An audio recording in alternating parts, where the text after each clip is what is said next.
Hi, this is Ken Steffes, and you're listening to the Volley Talk podcast.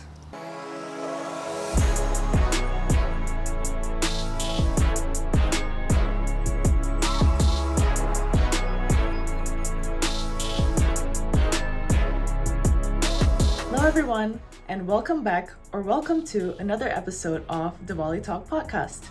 I'm your host, Tasha May, beach volleyball player from Malaysia, and I'm here to bring to you the lives, legacies, and stories behind your favorite beach volleyball players from around the world. Today's episode is a really special one for me, and I think it will be for you too. I sit down with Ken Steffes, widely regarded as one of the greatest beach volleyball players of all time. We went deep, really deep, and ended up talking for almost 3 hours. Don't worry though, I've broken it up into sections so you can move through it at your own pace and really take it in. So, how did I even connect with Ken? Well, it all started when I came across some of his writings on Facebook. He was sharing his perspective on the winning mindset and elite performance, two things that obviously light me up. I dove down the rabbit hole, exploring not just his posts, but the entire history of beach volleyball. What I didn't realize at that time was that I was standing on a piece of that very history. I was coaching at St. John's volleyball camps at Will Rogers State Beach in California, the birthplace of beach volleyball, and it struck me just how connected everything was. I decided to reach out to Kent because he embodies two things that I care deeply about: mastery in sport and mastery in winning. Since then, Kent has become something of a mentor to me. He's changed the way I see competition, what it means to win, and how to approach performance at the highest level. I can honestly say that I'm a different athlete because of his wisdom. In this conversation, we cover a lot. How Kent first got started with beach volleyball, what it was like playing alongside Karch Kiraly, the mentality it takes to win, how spirituality played a role in his peak performance, the rise and the fall of AVP, why he chose to quote-unquote walk away, and how he's navigated life after leaving the sport. I'm so excited for you to hear this one. I know you'll take away something powerful, whether you're an athlete, coach, or just someone who loves learning what it takes to be the best. Let's dive in. All right, Ken, thank you so much for doing this. I'm so excited to do this interview with you. Okay, so how do you want to be introduced? Do you want to be beach volleyball legend, podcaster, author, filmmaker? Like, what do you want to go with? Documentarian. Renaissance man of all seasons. No, I played beach volleyball in the 1990s. I started in 1988. I was the number one player in the world champion. Have records, including winningest player of all time, youngest number one player in the history of the world, most wins in a row, and I was the first Olympic gold medalist when I won with my partner Karch Kiraly in 1996 in Atlanta. Cool. So that's my volleyball resume. Okay. So usually my podcast, I start with like the history of how you got into the sport and everything. Mm-hmm. But for you, this is personally, I'm curious, and I think a lot of your, people who followed you are also curious. Like, you, quote unquote, retired from the sport. Say what's on the paper. Go ahead. We talked about this. You walked away from the sport. Apparently. I'm like, where did that come from? I'll explain it, yeah. At what, 30? 31, 32. Okay, yeah. Which is like usually considered like still peak for a lot of athletes. So why did you do that? Well, now it is, but not back when I played. Okay. Back when I played, you rarely went into your 30s. Really? Okay. Yeah, well, the tour is much longer, much harder. But that's, if you look at tennis, guys like Mats Wilander retired at 25, so did McEnroe, even like Borg retired. Anyway, so in 1998, the AVP went bankrupt. And they said, we're going to de-emphasize the competition. So it's not about winning and competing. It's going to be about partying and having fun, and that was not anything I wanted to do. This is in 1998. This is at the end of '98, the beginning of '99. So at the time, the Olympics had just happened in 1996. Yeah. So the FIVB was starting its push into growing the sport worldwide. Now, the sport in the United States has gotten much worse. It's not nearly as big as it was when I played. It's a shadow of itself. But internationally, it has grown. Yeah. It's grown large. It's grown big. They have big tournaments around the world, and a lot more countries play than just this tiny strip of land you hear. This is where it started. It's just this little strip here. Right It was here. all from here to about 10 miles that way. That was all of beach volleyball. Now it's global. So there was an international tour, the FIVB tour, but it hadn't really gotten its legs going. I mean, it wouldn't really hit its peak until the late 2000s, early 2010s. Okay. And I didn't want to go travel the world, Oh. playing on this sort of half kind of tour. So there would be a tournament here, then 4 weeks later there'd be a tournament somewhere else, then 4 weeks later. And I just said, you know what? I'd played 13 years at the time. I had accomplished everything I wanted to accomplish in the sport, and I just decided to move on and go do other things. So Okay. I retired. You walked away. I walked away. I bailed, took my toys, and went home. And so I went to business school and then started a career in investment banking and private equity. But yeah, so I played 13 years. It was a long career. I have multiple surgeries to show it, and that's what it was. Yeah. Okay. But by the way, would I've liked to continue playing? Maybe. Okay. If the tour was like it was. So if the tour was as big as it was when it was its peak, and we could talk about that with the professionalism of the tour and how Yeah. it's not professional anymore now, at Yeah. least from my definition. So look, I'm really into competition. I'm really into winning as a mindset. I'm really into the professionalism of the sport, not any of the other parts of the sport. Yeah. And so if they would have kept it, probably, yeah. Okay. So the reason, basically what I understand, the reason you left is because they didn't want it to be like elite performance anymore. They wanted it to be more like a party thing. The reason I left was because there was no longer a sport of beach volleyball in the United States. So you could say I walked away, you could say I retired, but it was done, in my opinion. You were done, or the sport The was sport done? is done. What do you mean? What does that mean? It means that they weren't. There's a lot of things I write about and talk about is what is a real sport and what is not a real sport, and what is a real event and what is not, and what is a real competition and what is not. And the sport of beach volleyball has trouble with that. Even on the FIVB, they don't actually have real competitions and real tournaments, and they don't have a real tour on the FIVB right now. That's controversial. And they certainly don't even have a real sport in the United States as far as I define it. So that was a big thing. And again, it's not to say that what the people are doing now aren't having fun. It's not to say that they don't like it. It's not to say that that's not what they want. I'm just saying, and we could get into it later, is the way I envision sport, the way I see it, the way I like, what I like to do is compete. Yeah. Okay, what I like to do is play for championships. What I like to play is like intense competition. So when that is gone now in the United States, there was a brief moment, maybe, I didn't really look at it that much, in the late 2000s that it sort of popped up again, but it was unsustainable because it had a bad base. It was a fraudulent base under that part. So that's why. I'll come back. If the sport comes back, I'll come back. He'll make a comeback. Okay. Go. Okay, so after you quote unquote walked away, you weren't involved in the volleyball world at all. Like usually people, they coach, I don't know, whatever they do, but they're still kind of involved in the sport. You basically kind of just were not involved in the sport. So what made you come back now? So that's funny, you said volleyball. What sport are we talking about? Beach volleyball. Okay, what specific part of beach volleyball? Elite beach volleyball? What do you mean? What sport did I play? Beach volleyball? No, I played men's beach volleyball. Okay. So you mentioned that what could I have done and what didn't I do, right? It's funny, I had a conversation with Doug Beal, who was the coach of the 1984 Olympic indoor team that won the gold medal. Okay. He said it was interesting. He said it surprised him that coaching became a career. Like when he was in the 80s, he did not believe that coaching was a career. So now clearly it's a career. People can make a living coaching, but not back then. It wasn't. First of all, there was no beach volleyball coaches really when I played. Yeah, different. Yeah. And so there wasn't even women's beach volleyball per se. In the United States, it was very small. Internationally, they developed it, and now there's 100 sand women's volleyball teams. Each one has 3 coaches. There's 100 programs. There's 300 coaches now. But most of all, I'm not a coach. Okay, I'm not a coach. I'm a player. I was an athlete. I'm not a fan. I talk about that a lot. I was the competitor, the athlete. I'm not a coach. I think it takes something different to be a coach. You have to want to be a coach. Okay. And that's not what I really wanted to do. Okay. So people call me all the time, like, can you coach me? And I go, Yeah. I'm not a coach.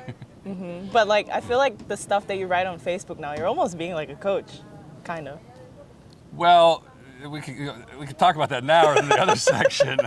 Okay. I can talk about how I came to writing and what I am writing about. So Yeah. what I'm writing about is competition, winning at the highest end, right? At the elite level. Yeah. And the training and the mindset that's required to be there. Yeah. Could I coach? Yes, possibly. Okay, but coaching, if you want to coach, you want to be you're more of like a personality developer. So like you're like a teacher. So it's that sort of that mentality. Whereas I come at it from an academic perspective, which I'll talk about later. So I come at it, I'm coming at it from an academic perspective of breaking down these things and just sort of categorizing it and sort of understanding it better. Okay. Do you feel you have unfinished business in the beach volleyball world? Let me see, Olympic gold medal, world champion, #1, winningest player of all time, youngest #1. I think I did about all I could. Is there anything else to do? I'm a competitive guy. Don't tell me there was something I missed, or I'd be no. I do not have any unfinished business. The only thing I'm interested in now from that perspective maybe is I would love to see a men's professional beach volleyball tour in the United States. So it's a hobby of mine. It is a charitable activity. And the women, of course, could come along, but I only have so much time. Charity. I can only like raise money for one church. I can't raise them for all the churches, but yes, the women could come along. But my point is that I would love to see a professional men's volleyball tour in the United States. How would that look like? It would look like exactly like it was in the 90s. We'd have 20 to 25 events. We'd have about $4.5 million in prize money just for the men. So if it was women, there'd be $9 million total. There'd be 600,000 fans coming to events. There would be about 1 to 2 million viewers on television, with about 2 to 5 for the championship or elevated events. Okay. Is that pretty? It's straightforward, right? Yeah. And the top team would make $1 million each. The second ranked team would make $600,000 each. The third ranked team would make $300,000 each, and then down there from about 50 to 200 would be teams 4 to 20, say, for example. Okay, that sounds like a pretty good deal. Nobody wants to do it though. He has the secret letter, guys. Come on. What are you guys doing? I have the secret plan and the secret letter. He has it all. Come on, even signed it. Yep. If I die, go to my desk on the left side is the secret note and the secret letter. So, or the secret plan, secret business plan. Now, my wife Tracy, she has access to it. But if something happens to both of us, I've authorized Travis to go pick it up. But if you would like, access, if you would like to, you can beat him there and pick it up, and you will have the power of what to do.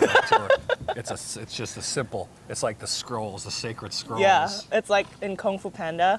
Yeah. You know when he opens the scroll and it's just like a reflection of himself. Yeah. Oh yeah. It'll be like, there we go, Tasha, right there. See you. No. It's exactly what you need to do. Okay. How does it feel to step back into this modern day beach volleyball as a legend in the game? How does it feel to step back in as a? I actually get sad. Actually, to be honest with you. Yeah. Like, to be honest, I get like, not depressed. That would be wrong. And also like it's like melancholy. But with a sense of like, guys, come on. Yeah. You could really do better. Yeah. Like that's a lot of what I talk about. So when I talk about with the winning mindset, when I talk about the training, when I talk about what it takes to be the winner, like. It's just a switch, I call it. It's the winning switch. Yeah. It's the same thing. It's a switch, both in the FIVB on the international level for their tour and here. And I'm like, God, so I get a little bit exasperated. It would be called. It would be. I'm like, guys, you could just be doing just so much better. It's so bad. I mean, there's like 100 people who show up, 300 people. Like nobody watches it on television anymore. It's not like we don't have models of what worked. Yeah. So there was a tour on the international tour, the FIVB tour, which was like $8.5 million, both men and women. Mm-hmm. They had more people wanting to put on events than there were weekends in the summer. Oh wow. Oh yeah, there were people dying to want to put on FIVB beach volleyball events. The Grand Slams. Okay, There was a time. So Grand Slams. It's funny because I was talking to the FIVB, and like Grand Slam is a baseball term. It's loaded bases and the guy hits a home run. You get a Grand Slam. So there's 4 Grand Slams in tennis, 4 in golf, and they had 10 Grand Slams on the FIVB. Wow. And I'm like, guys, you have to have only 4 grand slams. It's a grand slam. You can't hit a home run and get 10 runs. And they're like, but Kent, everybody wants a grand slam. Yeah. So when they ask them, like, do you want a regular tournament? Like, no, we want a grand slam. We want the highest level. We want to pay the most money. We want to pay the most prize money. Okay. Yeah. Okay. Crazy. So exasperation. Okay. Well, how did you first discover beach volleyball and what drew you to the sport? Well, right down there, actually, just about 100 yards that way is State Beach. So we're here in Santa Monica, and that is the world famous State Beach where the first professional beach volleyball event happened in 1976. I grew up in Pacific Palisades. There's about 2 miles that way, some mountains. If you go up in there in the canyon, that's where I grew up. When I was growing up, I was an athlete, and I played all the sports growing up. So I played soccer, football, baseball, basketball. I did track. I did junior lifeguards down here, so we did surfing and paddling and stuff like that, and all the lifeguard stuff. And a group of dads got together and wanted to start a volleyball team. And they went around to all the athletes and they said, do you want to play? And I had some friends there, and they said, hey, come and play volleyball. It's really fun. And so they started a volleyball team. And this was back before club. It was kind of like we'd practice for about a month and then go to the junior nationals. Oh, wow. Around the country. You know, the Junior Olympics, they called it, the USA Volleyball Junior Olympics. Okay. And when you play volleyball, there's a whole culture during the summer. So combine that with kind of like, this is a beach town. And when I grew up, we'd come to the beach. So when I was a kid, we'd take the bus from where I lived, and it would let you off right down here at State Beach. And we'd come here, and we'd usually put our boogie boards. I was a kid, boogie boards out. We'd have a lunch in a town. Then we'd walk down. There's the pier, the famous Santa Monica Pier. Yeah. So there's games and fun and stuff. We just like, you're kind of free and on your own as a kid, just doing what you want to do. And as I grew up, my friends were like, hey, you want to play beach volleyball? It's the 2-on-2 summer version. Yeah. And I got doing that. Now, what happened sort of in our community is you played all the sports. Yeah. You kind of figured out not only which ones you like, but which ones you're good at. Okay. So you begin to narrow it down. Yeah. So the last 2 sports was basketball and volleyball. I also did track. I did high jump in high school. So you started narrowing it down. And on beach and specific, they had an entire California Beach Volleyball Association. They have tournaments all up and down the coast. From the initial ones are novice. So if you've never played in a beach volleyball tournament, you come and play on a novice. Do B, A, AA, AAA. And it's not based on age. It's based on how good you are as you compete. Kind of like a handicap in golf. Yeah. And so you would march up this ladder, and eventually you would be able to play in the professional tour. Okay. So why did you choose beach volleyball? Like you said, like it chose me. Okay. Yes, Destiny. Clearly, Okay. it chose me. No, as I said, like it's a combination of what you like and what you're good at. Yeah. So I was very good at beach volleyball. I mean, I was 19 when I first started on the professional tour, South Padre Island, 1988. Okay, so again, you just march up this ladder. I was playing basketball too at the time, and it was just after high school when I started, or the year after high school. So, yeah, I was playing indoor too. Yeah. Why beach, not indoor? My game was better suited probably for the beach. Okay. And it was funner, more fun. It was sun, sand, and a ton of money. They were paying you a lot of money. Makes sense. So it was 2-on-2. It was outside. There was sand. There was the girls. There was the guys. There was the music. There was the fun. There was the parties. It just seemed like the funnest thing to do and be. Cool. Who were your early inspirations or mentors in the game? Well, mostly the mentors back in the day were my coaches. So Mike Normand and my coach Howard at Pali High. Okay. Because they didn't have the media and the internet that they had now, and there was no way to follow volleyball at that time because it wasn't on television or anything like that. And we go to indoor games at say Pepperdine or UCLA and see guys like that. So like Jeff Stork and Bob Stavertlik were kind of guys that we looked up to when we were young. And we'd get Volleyball magazine. It would come 3 months after whatever happened. So and I remember when I was in high school in 1984. They had the Olympics in Los Angeles, and I went to the finals of the gold medal match between the United States and Brazil down in Long Beach. So I did see that too. Did you ever think that you would play with Karch ever? No, no idea I would ever play. I had no idea I'd ever be a professional. I had no idea that he would ever even play really beach volleyball because he was kind of an indoor guy at that time, even though he did play a little beach. But nope, had no idea. So how did you guys get partner? How did that happen? Well, technically, he had Chris Marlowe call me and say, Ken, if you call Karch and ask him to play with you, he'll say yes. Because Karch didn't want to actually have to ask me. Is Chris the announcer guy? Chris was the announcer. Okay. So Karch wanted to do that. So I called up Karch. I said, hey, Karch, you want to play with me? And he goes, yeah, I think that would be a good idea. Did he know you? Of course. We played on tour together. Oh, okay. So at that time, Karch was playing indoor, and he had now transitioned to full-time beach. And he was having trouble breaking into the top. So the number 1 team was St. John and Randy. Okay. The number 2 team was Hovland and Dodd, and he was always number 3. Okay. So he kept a circle of partners rotating around to try to break into that top 2 or 1 because it was driving him crazy. As if you know Karch, he'd just start hitting himself in the head whenever he got frustrated. So he was always looking for a partner. Yeah. And I was the new, young, up-and-coming hot gun. So it's the same the way I described CBVA marching up the ladder, A, B, A, AA, AAA. You sort of march up the tour ladder from, when I first played at South Pine, I was the last seed. So we were the 17th seed, we beat the 16th seed, so I got my first win, and then we played St. John who got smoked. Okay, so then you try to get a better partner, you try to move up the rankings slowly. Well, there was in 1989, John Stevenson was playing with Pat Powers, and they were a good team. They would win some tournaments. Pat Powers is a great indoor player, Olympic gold medalist. And John Stevenson was a great defensive player, really strong. And Pat Powers got injured, and he hurt his shoulder, and he was going to be out for an indeterminate amount of time. So John Stevenson said to me, he said, hey, Kent, basically no one would play with him because no one wanted to break up their partnerships for an indeterminate amount of time. And so he says, hey, Kent, would you play with me?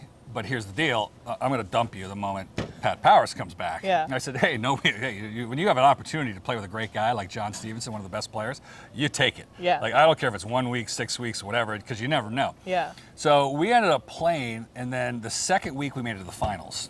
And everyone was shocked. Okay. It was like, who's this young kid? Out of nowhere. How old were you? I was, that was 89, so I'd been 21. 21, okay. So it was, 86, 19, no, I would be 22, yeah, somewhere around there, 21, 22. So we got to the finals, and everyone was shocked, like, who's this young kid? And then about a couple weeks later, I won my first tournament at Seal Beach, and everyone was like, holy mackerel. To describe it back then, not a lot of people won beach volleyball tournaments. Okay. All right, it was like St. John Randy won them all. Yeah. Hovland Dodd won the ones they didn't win, and then rarely someone would pop in. So there would have been a 10, 15-year period where there might have been a handful of teams that won beach volleyball tournaments. So to have won one was kind of special and different. Yeah.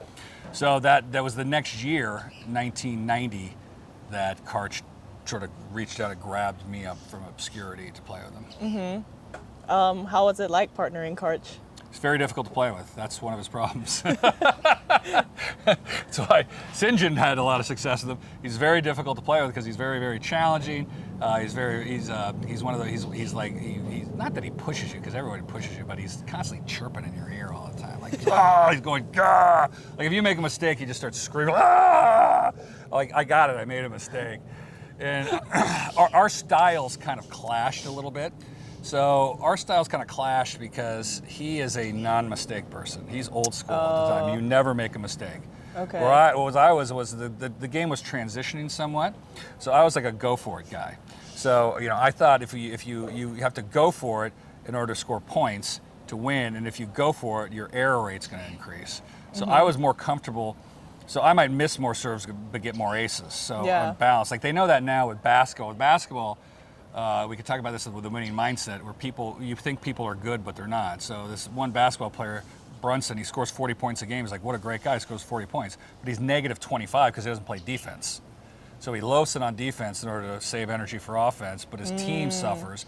So if you look at it with the plus minus, so it's not so much the mistakes as it is what you do. So I would get more blocks, I would get more aces, he would get more digs, but so I'd make more plays than he would. So that he would get frustrated with that, and he would let that frustration go out and go, oh, no. Like that. Now, when he did that with other people, they didn't have the right mindset to be able to understand it. But if you have good ego death, okay, what we talk about, if you've been trained correctly, then it doesn't bother you. It's just him going, ah. Yeah, it's just like white noise. Well, he's just like, it's his problem, it's not my problem. So, like, I'm just going to continue to play my game. If you see, the point is, if you let that affect you, right? If it affects you, then it's not. But I understood what I was trying to accomplish, and so that was what it was like playing with him. I mean, you were still super young at the time. How did you have that thought in your head? Because I don't think that's like a natural thought to most people.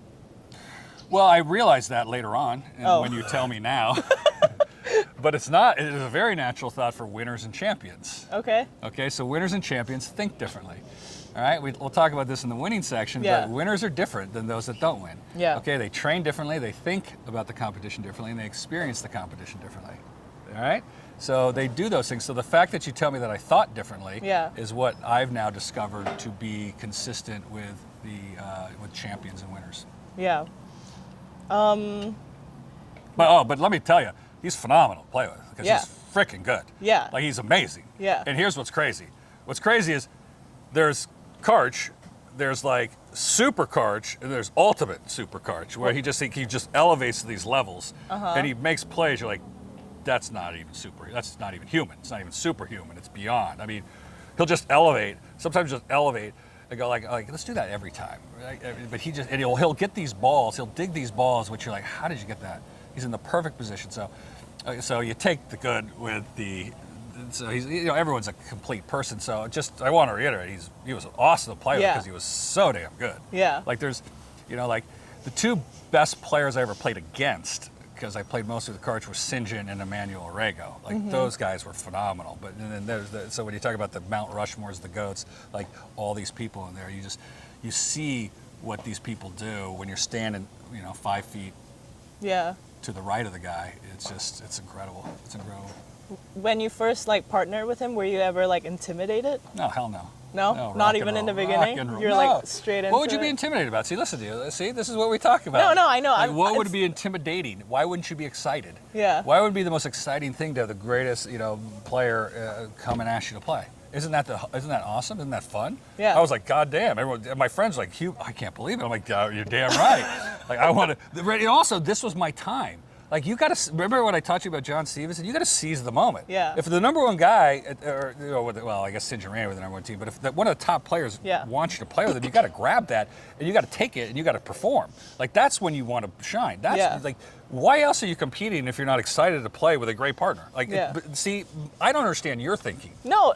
Okay. I'm not saying it's your thinking, but I don't. But no, your question is similar to what a lot of people ask me about that. Like, are you nervous? Yeah. Were you, or did you feel pressure? The answer is no. The opposite, actually. Yeah. So you're in a different mental state because you swap and ramp into that. Mm-hmm. Yeah. Like, you're just like, awesome. This is my time. Yeah. Okay. What did winning the Olympic gold with Karch mean to you on a deeper level? Well, something that I always wanted to do since I was 8, and I've talked about it and written about it. I was a young boy. I was watching the 1976 Montreal Olympics when Bruce Jenner won the gold medal. And I ran into my dad. I said, I want to be an Olympic gold medalist. And he's like, what sport? You were 8. My dad was an athlete, too. He was a track athlete at the University of Michigan. I was 8. I was so excited because he's like, it's not because he's running. He's like, he's won the gold medal, but he's going for the world record. Oh my God. I jumped off the couch. And so I said, I want to be the decathlete like Bruce Jenner. And so next morning when I woke up, he had an entire decathlon deal in our backyard, and eventually dug up a portion of the yard to put in a long jump pit for me. He was that into it. So I dreamed about it. I wanted to be an Olympic, but I chose a sport which wasn't in the Olympics. So I was like, I guess that's dream deferred, Well, then in 1992, 93, they decided to put the beach volleyball in the Olympics, and here I am, the number one guy in the world. Yeah. See, it's kind of a blessed life, You get John Stevenson, you got Pat Powers got injured, Karch asked me to play, the Olympics comes around. Yeah. So how did it feel? It was tremendous. It was so it's an overwhelming feeling when you win because it's like shock. Most people were you excited, were you happy? You're shocked. Shocked? Okay. Well, you're like it happened. Yeah. It's like there's a pause. So the last play of the game, and I have a picture of it up on my wall at home, is I blocked Mike Whitmarsh and the picture shows the scoreboard in the back. So it's or Olympic gold medal point, and the ball's coming off my hand and going down to the ground, and it's like I was like, and I was in the air. I was like, we just won. It's like it's gonna hit. Whoa. It's really slow. I was like, whoa, it happened. Yeah, it was like So- time dilation. Yeah. Oh yeah, heavy duty time dilation. Yeah. So like, it was great. It was amazing. It was just that's why you play the game, to win those big ones. Yeah. Yeah, for sure. Looking back, what was your proudest performance that maybe no one talks about? I think the proudest. I think my best performance was in the Rio de Janeiro in 1993 when we were at the World Championships, and they had decided on a strategy to serve me. I was playing with Adam Johnson. We were playing Anginho and Loyola in Rio in Brazil, and it was the first time Brazil had been in the finals legitimately, right? So it Okay. was like a big deal. And they decided to serve me in the heat because they thought I would die, because it was 2 out of 3, and I probably was. And I remember thinking, like, I'd stopped sweating, and I was sort of like, you start going mental, right? Yeah. You start hallucinating, Yeah. right, when you're that dehydrated and that. So I'm like, you know what? I'm just gonna go as hard as I can. I'm not gonna think about it. And Yeah. if I die, I die, right? If I die, I die. I go. Yeah. They got the ambulance there. They got Yeah. the hospitals. How hard could it be? So and we ended up winning, and I don't really remember it.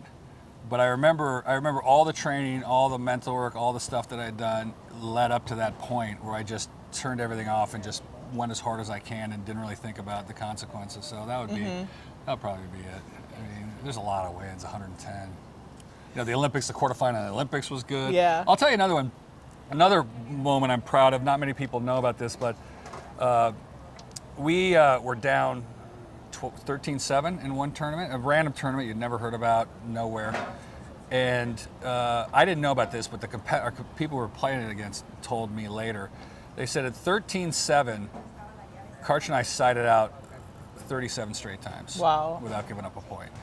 And the guy says he watched the videotape. He goes, it wasn't that we lost, because like we weren't scoring against them either, but because they sided out 37 straight times. And so to knuckle down like that, to not give up a point, and eventually we won the match in the tournament 15-13. That's Wow. another one too. Just Okay. like, that's what you train to do, is like not no mistakes, but like just that you know, put those things together Yeah. when you need to. It's like close to perfection, basically. Exactly. Yeah, because again, back then with the side out game, if you don't give, that was the ethos. Yeah. Right. That was the of it all. Like if you do not give up a point, you cannot lose. Okay? If you do not give up a point, you cannot lose. If it's Yeah. 14-0, you will not lose if you give up a point. So you never quit, you never give up. You always push, and you can always do it. How is that different from rally scoring now? Well, it's not the same. You give up 1 point, you just go back and forth, you lose. It's Yeah. like, I mean, the games are like, if you take a look at the points scored in a 21-point rally scoring match, Yeah. it's like 4-6 or 5-5. Like this is like a third of the games we played. So they're sprints. They're more like okay. sprints now than they Okay. were like long slogs like we played. Wait, why did they change it to rally scoring? Because they're lame. Because they suck. Because they don't know what they're doing. No, for television, for NBC, they want to fit it into a certain time period. Oh. Yeah, and they cut out the heart of what was Right. the game at the time. It's a different game. I call it not only a different game, but a different sport. Oh, wow. So it is a different. I did not play the sport they played, and I played in a different sport. Okay. So there's 3 eras. There was my era was I called beach volleyball popular. The one before mine was, because we were the most popular. The one before us was the beach volleyball original. So that was in the Oh, okay. 70s. They played even longer than we did. Oh, wow. So they play 8 to 10 hours a day. Their matches were 2 to 3 hours. So we played about 3 to 4 hours. Our matches were an hour and a half. Yeah. And then there's BVB, the Beach Volleyball Olympics. So those are 3 different sports. It's kind of like a 100-meter dash, a 1,500-meter run, and a marathon, all right, or Okay. a 5,000-meter marathon. So they really are different sports. So you would Wow. never take Usain Bolt and put him in a marathon. Yeah. It's not the same thing, or 5,000-meter or whatever it would be. So that's kind of, if you want to think about it that way. Or cycling, okay? So you have the Tour de France, then you Yeah. have the velodrome sprints. Yeah. So now we're in the velodrome sprint stage, whereas beach volleyball original was kind of the Tour de France style, like just the death march through France, and then we were that middle one. So different sports. So that's what's interesting about sports and the business of sport, and why beach volleyball's struggling right now, maybe because of this. The most popular running distance in the Olympics is the 100 meters. Yeah. The most popular distance in cycling is the 3-week Tour de France. Yeah. Okay, so why? That's kind of the way. Which was volleyball? That one in the middle, between the sprinting and nobody wants to see the marathon. Nobody wants to see the sprint. Everyone wants to see that. It's called the plyometric creatine pathway, as well as the mitochondrial, blah, blah, blah, blah, blah. So you're pushing, it's like, never mind. You can explain it. It takes a different biology to run 100 meters than it does to run a 5,000 meter versus what it does to run a marathon. So it takes not only a different athlete and different size athletes. Yeah. So the reason why the athletes are so large today is because the competition's so short. In my day, they were mid-sized because we had a mid-sized competition. In the old days, they were shorter because they were longer. So Usain Bolt runs 100 meter. He's 6'4". He's 190 pounds. And the winner of the Olympic marathon will be 5'4", 5'5", 130. Much different size athletes. So also much different power systems you're using. So if you look at the 3 power systems, 100 meter dash uses different power systems than the 5,000 than the marathon. Same with the beach volleyball. So the specific power system we were using, right, this creatine pathway, was such that it's the difference between.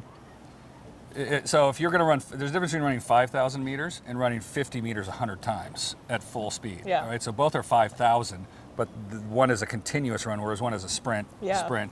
And you have to explode plyometrically, dynamically, and that becomes tiring. So back when I played, it was a battle of conditioning in a sense. So you'd be siding outside and playing until the first person dies. Right. So that's why when I told you the story about the World Championships in Rio, they decided to choose me. They're going to push into that creatine pathway. So that was going to basically you lose the ability to get energy, and you begin to start generating lactic acid. And you just begin to start. It's a matter of when you hit the wall, and will just your body will collapse. So it's just a battle to see who can stand up, stand there the longest.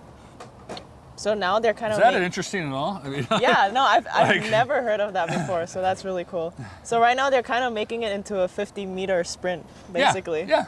It's just a quick sprint, and so the guys are tall. They're fragile is the wrong word. They're getting injured more often. So isn't Mole injured? And some of the guys, they get injured more often because they don't play as long, and they Tri Bourne got injured too. So some of the athletes. But if you're playing not as long, shouldn't you not get injured as much, or it's just different? You would think that, but no. Your body needs to be constantly pressed. When you don't play or compete, your muscles lose density, your ligaments and your tendons lose strength instantly. I heard a baseball player, a pitcher. He said, so they pitch on a 5-day rotation, right? So every 5 days. He said, if I were to pitch 4 days, it's too fast. I won't recover. He goes, but if I wait 6 days, I can feel it. I don't have what I had. So we were playing 25 weeks in a row, and we were almost impervious to injury because we were constantly stressing our bodies, and it was responding. So if you play, like the FIVB Tour is the worst for athletes. You play 1 week, you wait for 4 weeks, because no matter how hard you train, you can train as hard as you want. It is nothing like competition. It is nothing like that. What I talked about, pushing yourself and how hard you're sort of pushing your body to perform. So I would train relentlessly, and I trained very hard. But no matter what, on Sunday I was tired, and on Monday I was sore. No matter what. So you're always going to press yourself harder in competition than in practice. Practice is never the same. Yeah. Okay. So this kind of leads into the next question. What did training look like for you? Well, we did for beach volleyball, I assume, right? So there was 3 aspects of it. There was the plyometric jump training, there was the weightlifting, which was mostly Olympic lifts, and there was the track work, in which we were working on short sprints. And then we would practice usually Wednesday morning, and then we'd play Saturday, Sunday. Monday was a rest day, Friday was a travel day. So what I'm hearing, it's like mostly more strength and conditioning stuff than like the volleyball side of stuff. In the season, yes. And when you become a professional, yes. You practice less. Yeah. When I was growing up, we'd play 6, 8, 10 hours a day down here at State Beach. We just game after game after game. You just play all day long. So yeah, when you're young, you probably want to play a lot of games. There's too much Yeah. practicing going on. We could talk about that. There's Yeah. practices are bad. Again, winners train differently. So if you're training the wrong way, you're not going to get very good. If you train the right way, you'll get good very fast. So the problem is that they train them incorrectly. They use they just it's a whole it's mechanical training, not rhythmic power. Yeah. Again, who knows if anybody is interested in that, like creatine pathways, but you want to be training at the speed of sport. Anytime you're not training at the speed of sport, it doesn't matter. It's very difficult to train at the speed of sport because again, the competitions are different than the training. But yeah, but again, like we were playing Saturday and Sunday and Wednesday, so we're practicing 3 days a week. So we're playing volleyball 3 days a week, which is plenty for beach volleyball. Plenty. Okay. 5 days a week is way too much, as we talked about. 5 days a week is way too much. Okay. Unless you're young. If you're young, if you're in high school and maybe early college, playing all day is fine. But at a Yeah. certain point, it's not. It's detrimental. You're burning yourself out Why is that? because your body can't take the loads. Okay, it's like try sprinting for 100. Try sprinting do that 50 meters 100 times 7 days a week. You'll die. You're just your body again like with the baseball pitcher. Like 4 days was not enough. He would break down and get injured. 5 days was perfect for pitching for throwing an arm. So he would only pitch every 5 days. Like he'd warm up and do some exercises, but he would go hard only once every 5 days. Yeah. So again, it's funny. I had a good podcast with a guy, Christopher Back, who says that he thinks that the athletes now ought to be just monsters on the bottom and then kind of thin and like more elastic band work on the upper body because it's a different sort of you're using different musculature. But he thinks you just got to be pounding your lower body, and you can't do that on a continuous basis. So you ought to be working. Again, if the event is a sprint. And I know sprint training because I trained with one of the best track coaches in the history of all time, John Smith out of UCLA, trained a bunch of 400-meter Olympic gold medalists in the United States. Yeah. You cannot do like hard sprint training every day. It's the same thing with beach volleyball. So anybody who's practicing every day is doing it wrong. If you can imagine that, you should be. Again, it's a how long is the contest now? 30 minutes, 40 minutes max. Well, all right. When we play, the competitions are 4 hours. You're gonna have a different training modality for those. Yeah. So you want to be getting out, getting really warmed up, and just pounding as hard as you can, right? So maybe you might want to do it every 5 days or every 4 days. It depends. You have to look at your body and how it works. Okay, so I'm confused. Like, how do you train? But I'm not a coach. I am not a coach. Okay. This is why I'm not a coach. So one of the reasons why I'm not a coach is a lot of the coaching modalities, the way, like you have to first of all sign Safe Sport, which you can't do a lot of things which are good. So they don't allow you to coach correctly through Safe Sport. And there's a lot of, people will look at you odd. And there's an old saying of a fishing store. So there's a guy who owns a fishing store, and a guy comes in and he wants to know if this lure will catch fish. He goes, do the fish like this? And he goes, I don't sell to fish. I sell to people. So the point is, you don't coach. Most coaches are into coaching and want to coach. They're not into elite performance. And I was telling somebody, I gave some help on some training programs on how to play beach volleyball. And he turned around and he goes, I'm going to use this with he had a little beach volleyball club group. I said, whatever you do, don't do that. No one will come. Because you won't get club clients, you won't get coaching clients if you do what I tell you. You have to coach the way they expect you to coach. So you have to do mechanical training. Yeah. So it's like, if you want to make money as a coach, do it incorrectly. Okay, wait. So my question was, how do you build endurance at the same time not train as much as you were talking All right, about? it's strength, speed, endurance. So Okay. strength, speed and endurance. All right, those are three different things. So you don't need much endurance in the modern game. In the modern game, Yeah, okay. so you do need strength and you need lightning speed. The faster you are, right? But you also need height. So, yeah, so it's more. Okay, so you're saying that training nowadays should be focused on the speed and strength aspect and less endurance? Well, it's a different endurance, okay? It's a different power system, all right? So it's endurance in which power system? So it's endurance in the. Okay, I'm not. That's not what I do, but I know it. If it's anaerobic, that would be correct, I think. All right. Yeah. So it's endurance in the specific power system. Okay. So okay. it's running 50 meters, but it's running fast as you can. It's not just covering 50 meters. If you look at a practice, people are dogging it. Like, that's death. You're not correctly training the power system. And it depends on how, like, if you're going to run a marathon, you don't just go out and run 26 whatever miles. You have to build up to it. Yeah. And just because it's 20 minutes, you still need to build up in that power system. And you have to be pushing. So that's why the coaches are pushing you to go, well, they used to. They used to pound on us like, oh, go, go. Like, they're trying to, you have to really, like, if you practice incorrectly, it's twice as hard to get good because one, you have to correct what you've made a mistake, and then you have to do it again correctly. Yeah. All right. So if you're out there if you're not pressing yourself in the power system, you're not only doing no good, you're actually hurting yourself. And it's very hard to train those. It's very hard to train, say the drive phase in a 100-meter sprint, right? The drive phase is that initial first 2 steps. Okay. It's very hard to train that because it's 1-2 steps. Okay, you're just going to go over it. Like, really, you're in the Olympics, and those first 2 steps are critical. Your mindset has to be you're pushing really hard. And again, you can't do 100 of those in a day. You have to. That's why you can't practice every day in certain power systems. Okay, so I know you're not a coach, but if you were to design a beach volleyball training program for the modern game at the highest levels, how would it look like? Well, that's, I mean, again, it was what I talked about with Christopher Back. It would be very, very heavy duty Olympic lifting on the bottom, and it would be lighter on the top, and you would be doing competitive sets.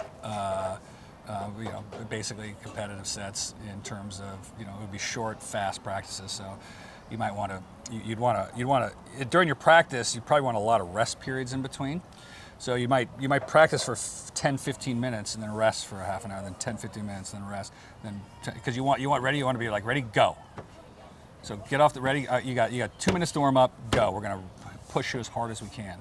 All right, so imagine, if you understand basketball, right? You know they have the short guy who comes in to shoot 3 points. Well, he's been sitting on the bench for an hour, and he's in his sweatsuit, and the coach goes, get in there and shoot a 3-pointer. And he's got to run onto the court, and first time he gets the ball, he's got to sink a 3-pointer. Well, how do you train for that?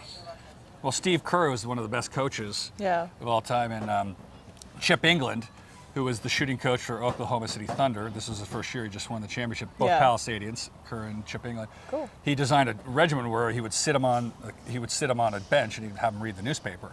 Oh. And then he'd go blow the whistle and he had to put the newspaper on, jump up, and he'd throw him a ball and he'd have to hit the jumper. So I would imagine, and again, I don't know the modern game as well as I know my game. Okay. I would imagine that the first few points are critical. Yeah. Getting up ahead, getting the lead early, and then sustaining that lead. Oh. So again, coming out of the gate fast, that dry phase in a 100-meter dash, what would be called the dry phase in beach volleyball, would be critical to train. How do you train for, because like in a tournament, there's still, you play a lot of games in a tournament. Not internationally. So which one are you talking about? Internationally, play one match a day. The Olympics is one match a day. That's true. All right, well, what do you want? All right, so I can train you differently. So if you have multiple games in a day, like where we played, right, that would be different training. Oh. Yes. Okay, well, there's so much. Okay, well, let's go into the winning mindset then. So, Kent, what does being a winner mean to you? Well, this is going to be controversial, and not we many love of controversy? you, not many. It just follows me. It just comes out and they try to stick on me. This is going to be controversial, but to me, winning is the person or the team that scores the most points. Okay, makes sense. If you're in a race, it's the one who crosses the finish line first. Mm-hmm. That would be the winner. Now, I understand your question. The question is there winners and losers? And my thing is, I do not believe that. I do not believe there are winners and losers. Now, the vernacular, I understand that. Okay. I believe there are winners and those that don't win, and that's why I say it. In any athletic contest, right? In any athletic contest, there's a winner and there's one that doesn't win. All right, so what is winning? It's that one, the one who won. Okay. Now, the point is, how do you win, or what's the point?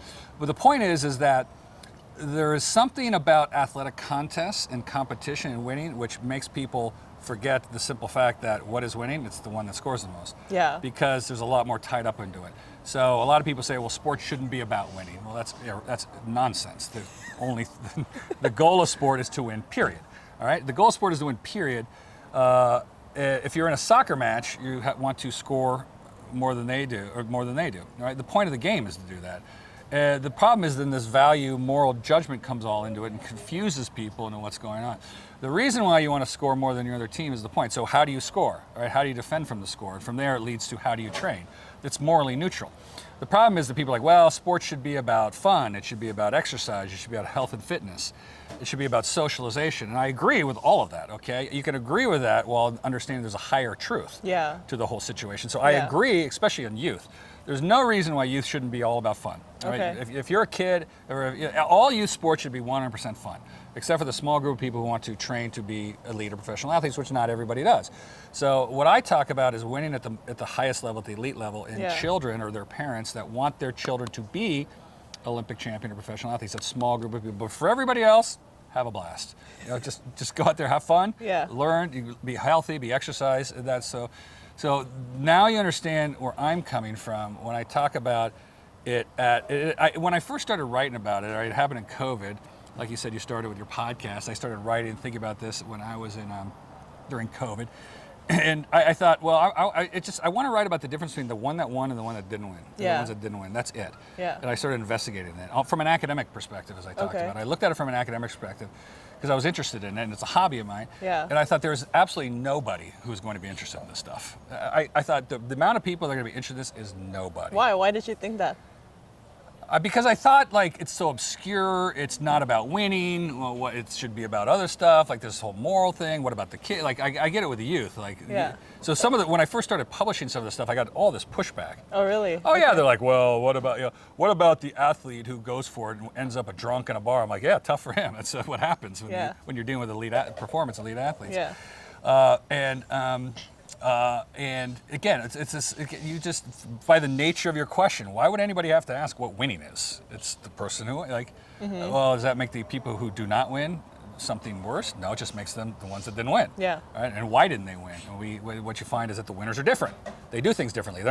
Everyone thinks so back in the day, they used to think that winners were more morally superior. Right? Oh. So it's like, again, when you look at the theology or the philosophy of sport, it changes.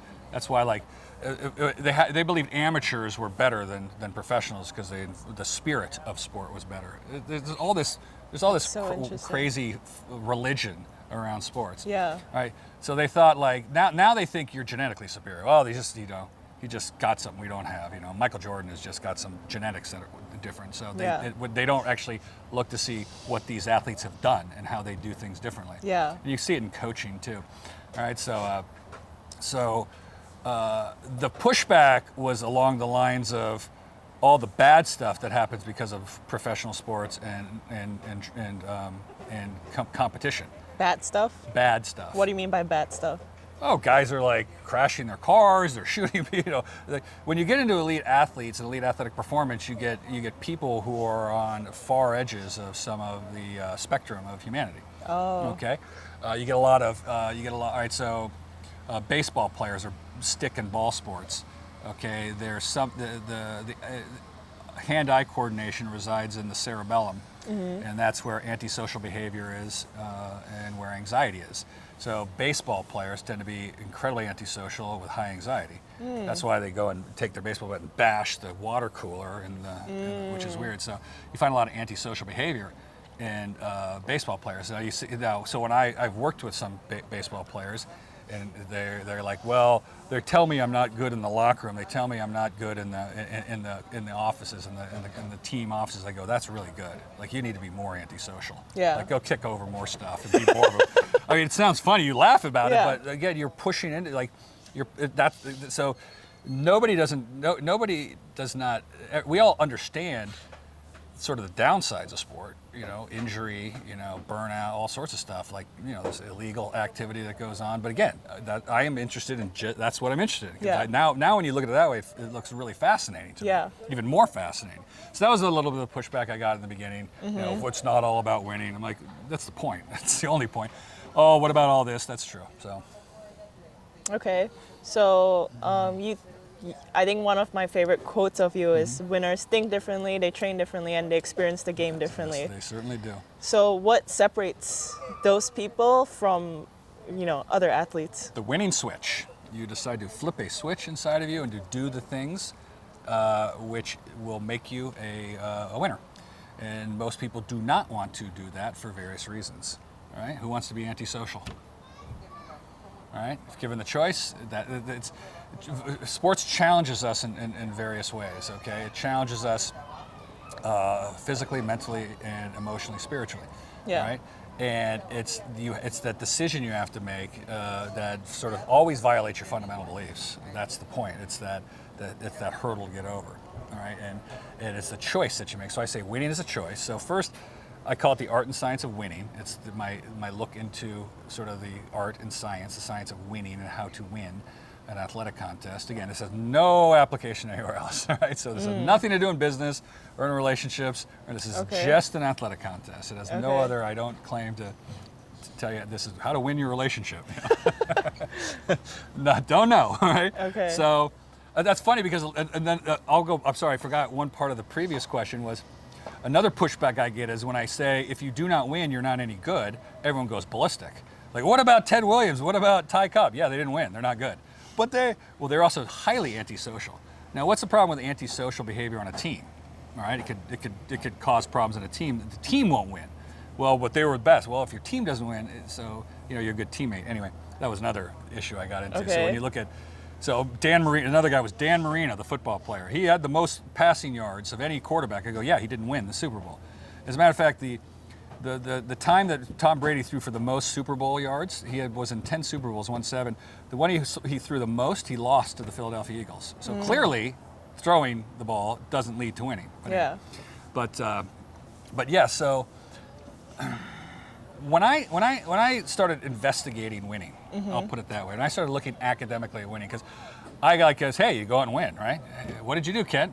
I went out and win. So here's what's funny. This is what's great. I love this part. If you ever listen to ex-athletes, okay, ex-athletes go, hi, my name is Kent Steffes, and you know what? I had a dream when I was young to win the gold medal, and I did. And you all, if you dream and work hard, you too could be an Olympic gold medalist. And that's fine, right? Yeah. It's called you've heard that speech. Yeah, and I've given it 100 speech, times. yeah. The motivational speech. Just always hold on to your dream. Believe in yourself. Believe yourself, work hard. Don't give up. Never give up. Yeah. And so those are fine speeches. But I said, okay, and I didn't understand what I know now then. I just did, right? Yeah. So I was a practitioner without the knowledge, which is why I got interested in investigating it. Yeah. So I said to myself, okay, I didn't know that what I was doing was different than from what other people were doing. Yeah. Like, you don't know what you're doing is different than what your competitor's doing. When I say they do things differently, I was doing things differently, not knowing they were not doing them. Yeah. Only afterwards, when I started, I read a lot of biographies of athletes and coaches and stuff like that. That's part of what I've looked for. And I started reading these things, and I started noticing these things. These really, really, like, they just say straight out, I did things differently. I did this, this, and this. Yeah. Right. It wasn't about working hard, although athletes work hard. Right. It's about these differences that I talk about. And Phil Jackson you get it a lot from the coaching side too. With the great coaches, Phil Jackson's books are phenomenal. I recommend them to anybody. Bill Belichick, you have to study his life. The way he talks about the game is another one. And as a matter of fact, I read a book because I was into basketball. I read a lot of basketball coaching books. Like this guy named George Karl. He wrote a book because he didn't win, and he wanted to win. And you could tell what was deficient in his coaching, which kept him from getting his team over that end, versus what Phil Jackson was all about. Can you explain the differences? So Phil Jackson says if you're on the triangle offense, you can't lose. So you'll win every NBA championship there is. I can't get my athletes to run the triangle offense. Why? Well, one, they're afraid. Okay, so you sit there and go, okay, so Phil Jackson, the coach, the winningest coach in basketball, said that his athletes were afraid. That's Michael Jordan, that's Scottie Pippen, that's Kobe Bryant, that's Shaquille O'Neal. Yeah. His athletes were afraid. Okay, that's not one thing you would think about. Yeah. So it's sort of how do they overcome that, or how did he get them to overcome that? So he'd always say, go to your safe space, whatever. There's a whole, I could talk about Phil Jackson forever. So why don't they want to run the triangle offense, which is a spread offense? It's also the same one that Kerr brought into Golden State. It's the motion flex. And it's a spread offense where you hit the open man to get the best shot. Well, the reason is it contrasts with the only way to get in the NBA is if you are selfish and a shooter. So the selfish shooter makes it to the NBA, then has to get into a team game where he's less selfish in order to win, and there's a conflict there. So the conflict is always with the star, like I talked about with Brunson. Right? Brunson needs to score less and play more defense. What Phil Jackson said to Michael Jordan when he got in there, because Michael Jordan was not having success, is you need to score less and pass more. And Michael Jordan says, how does me scoring less help our team? And Phil Jackson says it does, and that doesn't make sense. That doesn't make sense. If I have a shot and make it, well, I just read Shaquille O'Neal's book, just recently. Okay. I read Phil Jackson decades ago, and he was saying the same thing. He goes, if you don't get the other players in the game, yeah, I can make the play, but if I get another guy in the game down the stretch in the playoffs, he'll be ready. He'll be invested in the team. Oh. So there's a team element to it, right? So it's again, there's a star power that goes to scoring a lot. There's this emphasis on scoring, but that's not the game of basketball. So that's just one of the things that is different, right? Okay. Right, and that's so. Does that answer the question on that one? But where we? You got me off track there.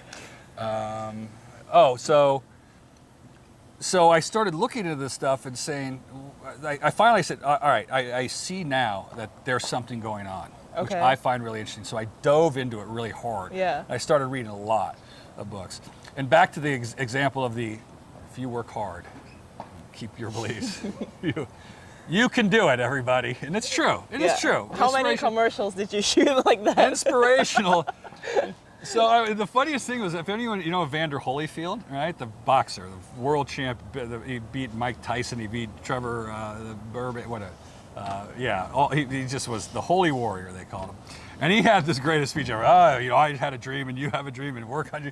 I go, you're a giant monster who beat the crap out of people. Like literally, when you say, well, what did Evander Holyfield do to win? Was it this inspiration and holding on to his dream and working hard? No, of course not. He had developed a way of boxing which no one had ever done. So he was on his toes, and if you understand anything about boxing, this punch does nothing, this punch is too far away, this one kills you, right? So this is the effective range of a punch, and what he would do is he would bounce on 2 feet, which nobody did, all boxers slide, and he would go in and out of the effective range of the boxer and lure the boxer into punching, and once they overextended, he'd come over the top and kill him every time, and no other boxer did that. Mm-hmm. So don't give me this you've tried hard and had a dream. You had a technique, a boxing technique that nobody else did, which was, again, he bounces in, he pulls out, he's doing this, he's always suckering the guy, and once the guy throws, he pulls out, comes in and wham. So he might even take a hit, but it's not an effective hit, and he comes over the top and buries the guy. Okay. So you start seeing all these things like Phil Jackson.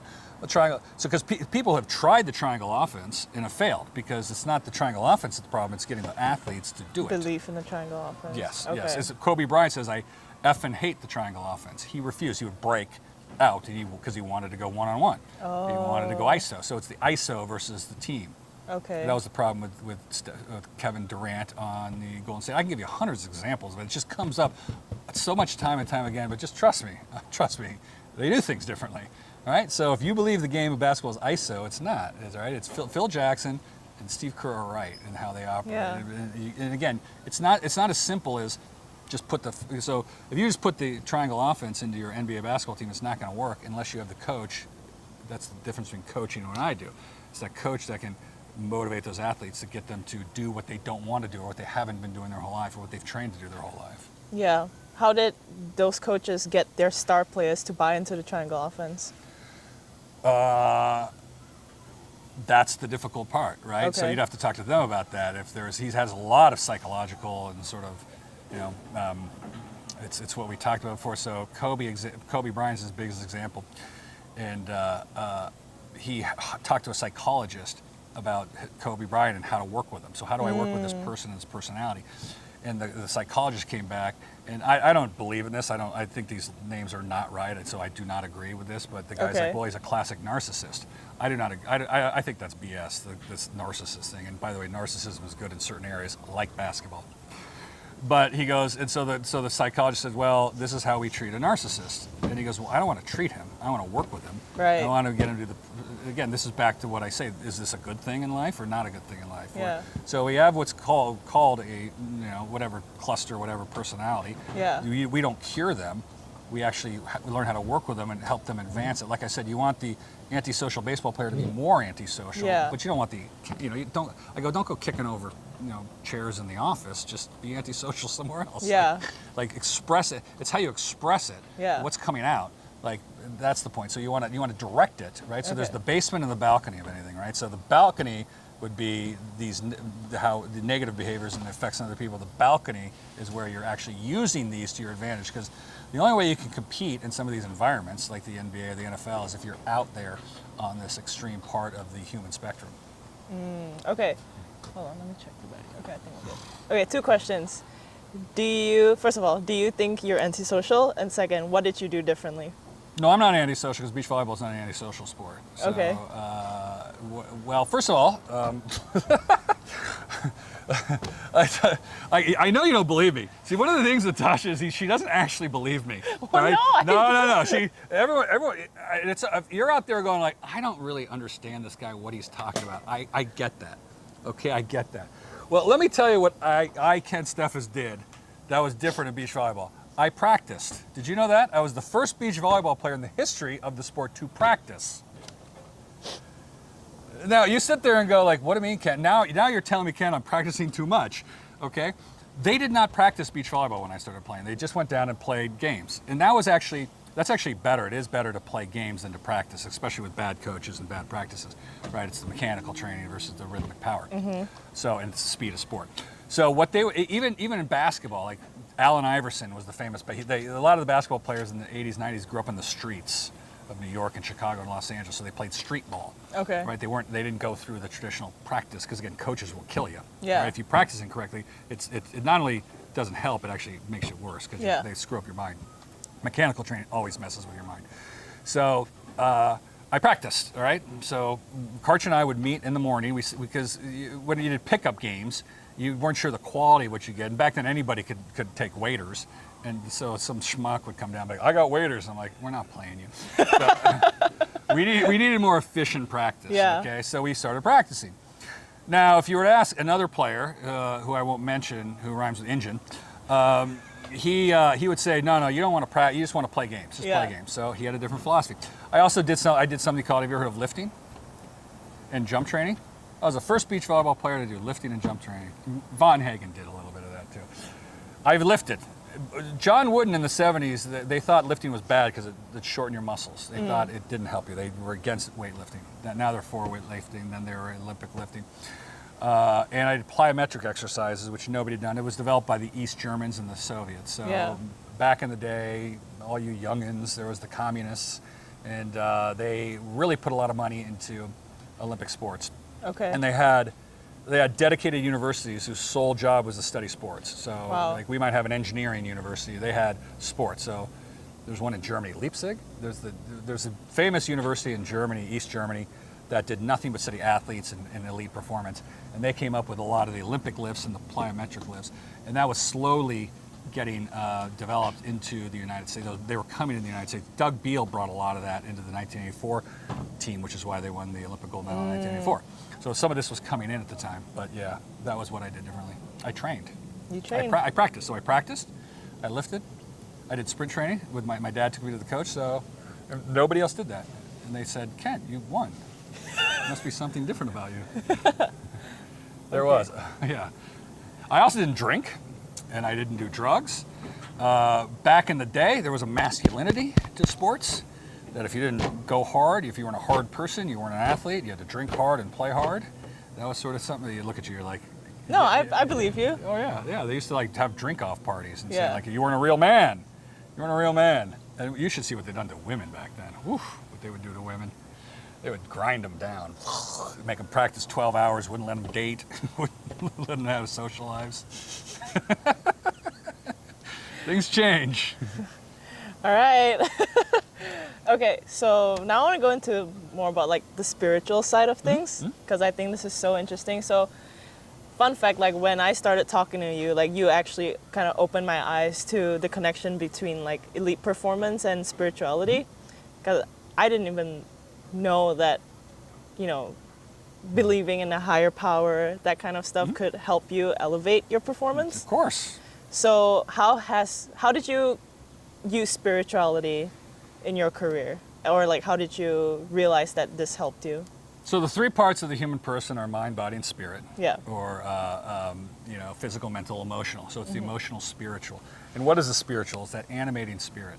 All right. It's human beings are inherently irrational is the wrong word. We hallucinate all the time. So we, on our day-to-day life, hallucinations don't really make a difference. But anytime we get anything complicated, we begin to we can't actually see reality. Right? So one of the ways that we focus this animating spirit is through spirituality.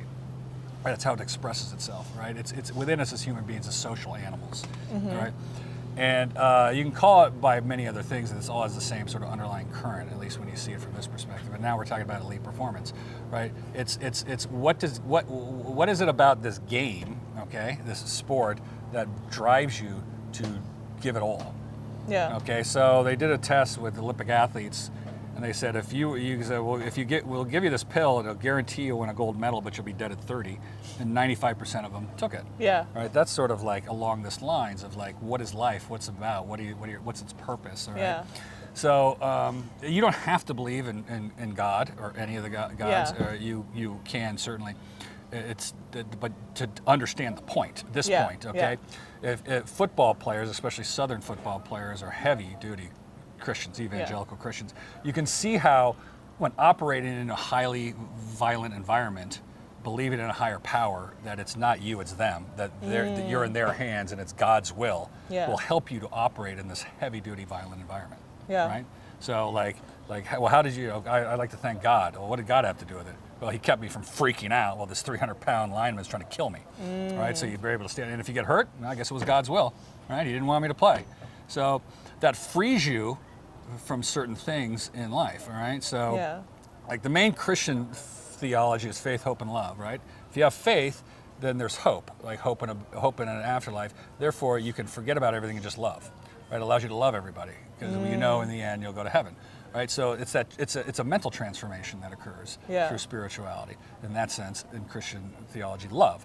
So what we're trying to do in sports is to use that spirituality in a direction which is to try to win the athletic contest. Yeah. And that's kind of where it comes from. So that's, I guess that would be, I think, what did we talk about? We talked about, sports tests us as a person. Yeah. One of the ways it tests us in a social activity. So there's a hierarchy, which is opposite of what humanity is. So there's a winner, and that person is different from all the other ones. And that causes stress in the human person and in the human population. Who does that guy think he is? I am special because I won. Number one, gold medalist. All right? How did that make you feel? Do you say, look, he's cocky? Oh, look at how, Kent, you should be humble. All right, those are social constructs, humility and all that stuff. Those are social constructs as us as a species. Well, sports are specifically designed to rip that part of us and to test it. Who wants to not be social? Who wants to be looked at as, calling people names like, oh, he's a narcissist, or he's cocky, or he's this and that. It's like pejoratives. They're meant to put you down. Yeah. Why are they doing that? They're putting you down to bring you back into the tribe, into the collective, into the thing. So that's what sports is for. Right? And once you recognize it, how do you deal with it? So, I was working with an athlete who was a heavy duty into this, and he was having a conflict with that. He was having a conflict with his spirituality, his religion, competition, like I just said. Well, we should be humble. We should be this and that. I go, that maybe, is that really? Like, what is it that God wants for you in this case? And so he was able to reconcile that and had a great elite performance, right? So, I don't know, like, will you tell me, what was the one we talked about with you? So you talked about how with the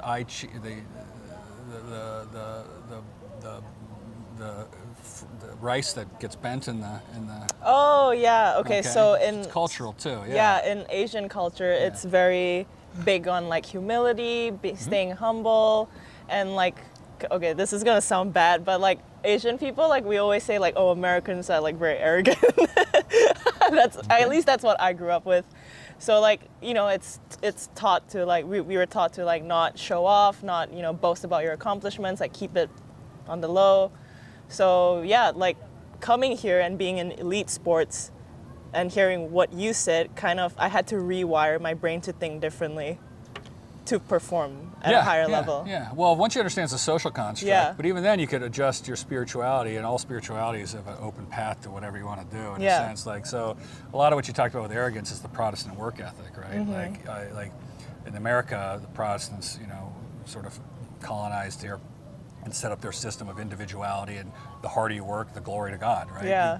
Work is the glory to God. Idle hands are the devil's handmaiden, right? So the reason why you got rich is because God blessed you. All right, so that helps you get rich. Sure. That's a really, really good one, right? God wanted me to be rich, right? Yeah. You see a lot of that. That's prosperity theology. Okay, I could talk religion too. I did investigate a lot of this too as Wait, part of are you religious? I am. I'm a Catholic. Okay. I'm a Roman Catholic. So you could look at this, and once you see it,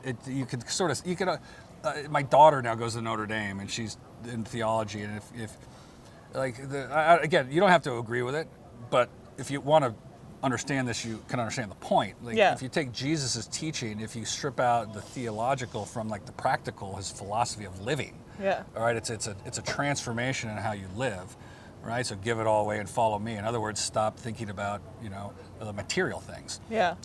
Stop thinking about all this other stuff that constantly gets in our brain and screws us up, all right? It'll make you better, like the kingdom of God is fast approaching. In other words, he's trying to transform you here and now, that your life will be better. That's his claim. Your life will be better. That the theological claim is different. All right, you'll go to heaven, you'll live forever, fine.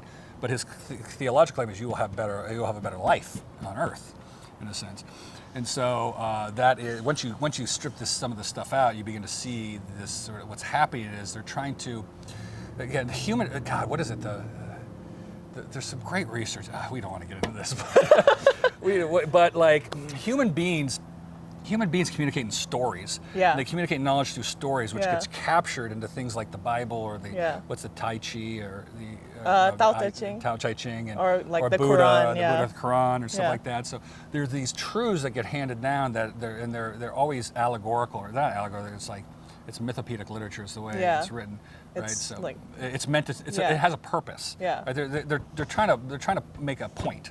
Okay. Is the point, all right? So you see that constantly, and it's a sum of knowledge. And human beings are not social. We're social animals, but we're not. We're humans, okay? So we're not strictly primates. We're different, right? So we have the image of the hero, right, going off. So the hero goes out. He detaches himself from the social aspect to do something. Yeah. Whether it's to save humanity. Then we have the Western, the guy who comes into town he has to fight the bad guys, and he has to be slightly bad himself, right? So there's all these themes that happen and all that stuff. It's how you operate from a mental framework. So what is my point in sports? I guess again.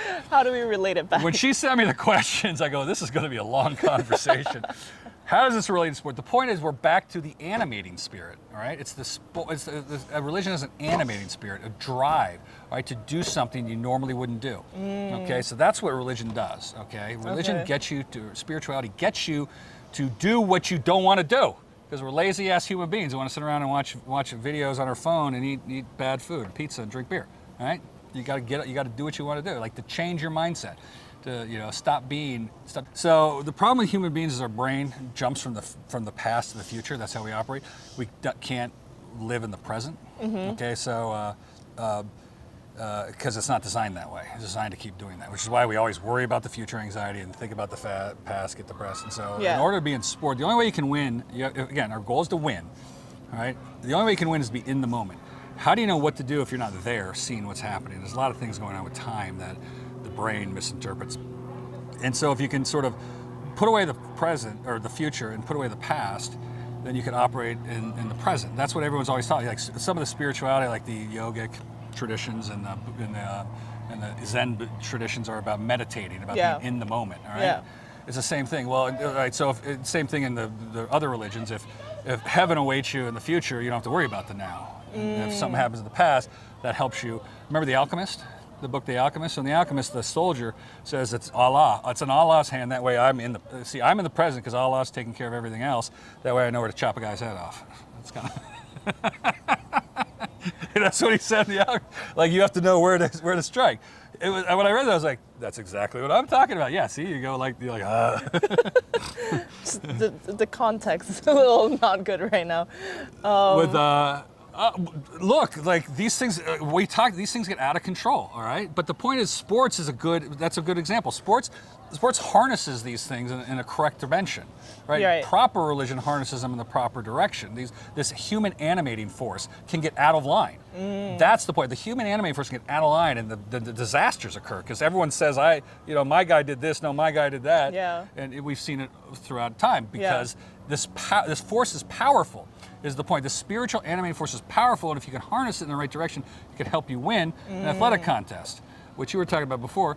Exactly. Like, one of the great things about sport, if you notice, there's 3 institutions that are global. Okay, one is the Catholic Church, and that's spiritual. One is the United Nations, and that's political. Right. So one is this. The other one's about fighting. The third is the Olympic movement. Right. That's the only other trans global where everyone comes together. Yeah. And it's the one where it shows you what's best about humanity. Yeah. What's best about humanity is the Olympic Games.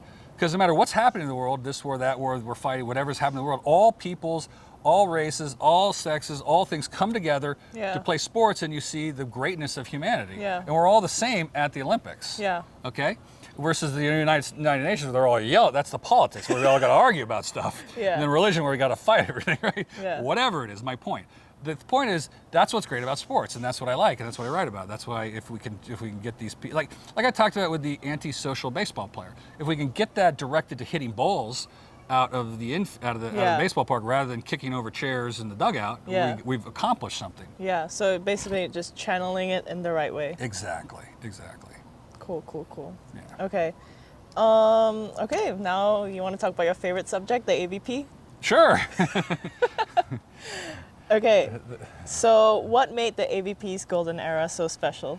Well, what made the AVP's golden era so special was we caught a bunch of technological trends that we rode as a wave into the sport becoming very large in the United States for itself, right? It wasn't big as in terms of other ones, but it was pretty big. So the 2 technological waves we rode was the sports marketing era and the cable era. Oh, okay. So now everything's streaming, but back then cable came on. Before they only had the 3 channels with the 4th channel. You had very limited channels, and cable offered you unlimited, and they started 24-hour sports channels. And they based the 24-hour sports channels on basketball and hockey. So what they had with these 24-hour sports channels was a hole in their programming during the summer. And they looked around and they go, we need a sport in the summer that we could televise. And beach volleyball had a tour which had events every weekend. So we became very valuable. And so they used to pay us to put us on TV. Now they do time buys, they pay them, which is the wrong way to do it. The second thing is that sports marketing kind of exploded when brands realized that if you slap a logo on an athlete, you could sell more product. So Michael Jordan comes out with the Michael Jordan shoe. Yeah. If you remember the movie, Air, Converse wanted to put him under the Converse brand. Nike said, we're going to elevate the Jordan brand. And Nike estimated they were going to sell $3 million worth of shoes. They sold like $150 million in the first year. Wow. Okay, so they had the wrong estimates, wrong things, and that's when they realized you slap something on an athlete, you're going to sell a lot of product. Got it. And that's when all this money started flooding into sports, and there weren't that many sports. Right. First of all, there weren't really women's sports back then. There were some women's sports. Women's beach volleyball wasn't that big. Women's indoor was big, but there wasn't the X Games. There wasn't like snowboarding and stuff like that. There weren't a lot of sports that you see now. So not only did the number of sports grow from that, but the amount of money that dumped into sports grew as well. I mean, what the athletes make now, and even the major sports, is far and away. I remember this. So here's a stat, right? In 1994. We were playing in the Hermosa Beach Open. It was a $250,000 tournament, and we won $100,000. What's now the Genesis LA Open, the Los Angeles PGA golf event, they had $1 million in prize money, and the winner got like $250,000. So the prize money was 4 times our prize money, and the winner won 2.5 times. Now that tournament's $20 million, and the one in Manhattan Beach is $75,000. Okay. Yeah. So we went backwards, and they went from $1 million to $20 million. Yeah. We went from $250,000 down to $75,000. So that's what happened basically. So the glory years, it was great for the glory years because we're flying around, we're getting great media. You know, you're doing media was fun at the time. Like, you know, you're on national radio, you're on national television, you're on the Tonight Show, you're on People Magazine, you're on Cosmopolitan Magazine. Like back then, magazines and newspapers were big. It's okay. The only thing you could compare it to is like Joe Rogan's podcasts, and I think they might have been bigger. Or some of these big podcasts, like Pardon My Take is for sports at Barstool. Like everybody read those things. Like everybody read Sports Illustrated, and like a monster amount of people read People Magazine and Cosmopolitan, and lots of people watched the Tonight Show. So it was more focused. Now it's way more distributed. Yeah. So like like they used to get 30 million people watching the NBA championships. Now it's under 10 million. Oh. Okay, they used to have 50 million people watching the Major League Baseball World Series. Now it's in the 10. So the number of people who are watching, because again, that was the only things that were on television at the time, and that was what was great about being in the golden era. Okay. So what happened? How did it decline? Why did it decline? Greed. Why did it decline? Idiots and parasites. I wrote a thing. A sport has to be idiot-proof and parasite-proof, and we were neither idiot-proof or parasite-proof. I've said this many times. If they knew what we would become, they would have never let us become that. All right. People get in there. They see, whenever people see a concentration of money, and it attracts the wrong types of people. Oh. And a sport has to be able to has to be structured correctly to withstand that. Is the bottom line. So what happened? People got greedy. They thought they deserved. I deserve. The players or the administrators? So in sport, the business of sport is you have an athletic contest and it collects an audience and then you monetize that audience. So the athletes collect the audience, or the sport collects the audience, and someone else monetizes that audience. Okay. One is which of the athletes should get the money. Uh-huh. Okay, should I get the money because I'm more popular, or should I get the money because I win? And then it's between who should get the money, the athletes or the people who are monetizing it. Right, so because the people who are able to monetize sports are just as so here's an example. So Michael Jordan made $90 million playing basketball. He made $3.3 billion owning the Charlotte Hornets. Wow. He's made $6.5 billion from his Air Jordan, and but Nike, Phil Knight's Nike made $40 billion off of Jordan in sports. You see how the hierarchy goes? Yeah. So in a lot of sense, so players should get this, right? Owners should get this, brands should get this, owners of brands should get that. And that tends to get a little bit problematic. Okay. So say you're the head of the AVP right now. What would you do to revive the sport? I would quit. Yikes. I said that the way to do it is, I said, you'll probably clip this in, it's the same thing because it's very controversial. You have tournaments and you have a tour and you have the players play on that. And that's what it worked well on the international tour too, but they don't do it. And the reason they don't do it is because we talked about earlier about how the explosion of sports marketing. So what's happened lately is that these franchises have been sold. So just recently, the Los Angeles Lakers got sold for $10 billion. And so Jeannie Buss, who was from the Palisades, actually used to do a bunch of stuff in volleyball. She was the owner of the Lakers. She just made $10 billion. And a lot of those greedy, blood-sucking bastards on Wall Street in New York think that she doesn't deserve that $10 billion. I deserve that $10 billion. So a lot of money's been pumped into sports because these franchises are very valuable. So you're having private equity in it. When private equity or capital comes into a sport, it can change the sport in certain ways. So if you look at the current AVP, the city versus city league model, it's going to fail. Not because it's city versus city league, because it's not a legitimate sporting contest. It's an exhibition, and not many people are interested in that. So that's why it's going to fail. But the reason they're doing it that way is so they can eventually sell it, right? So if you understand, if you went to business school and you see how they're doing it, these sports are now being set up to eventually sell. And that's not how sports operate. You don't think about starting a sport to sell it. Think about having a sport because you want you collect the world's best athletes and have them compete against each other. That's what a sport is. So if it's not even the AVP, because the AVP might be too far gone. Like another organization would have to start up, even internationally. An organization should start up and put on a beach volleyball tour, perhaps outside of the Olympics. The Olympics should allow it, but again, it's power, it's money, it's all that. Is that you collect the world's athletes and have them compete against each other, and then you figure out the monetization part. It's a little more complicated than that because of the whole international Olympic stuff, but yeah. Okay.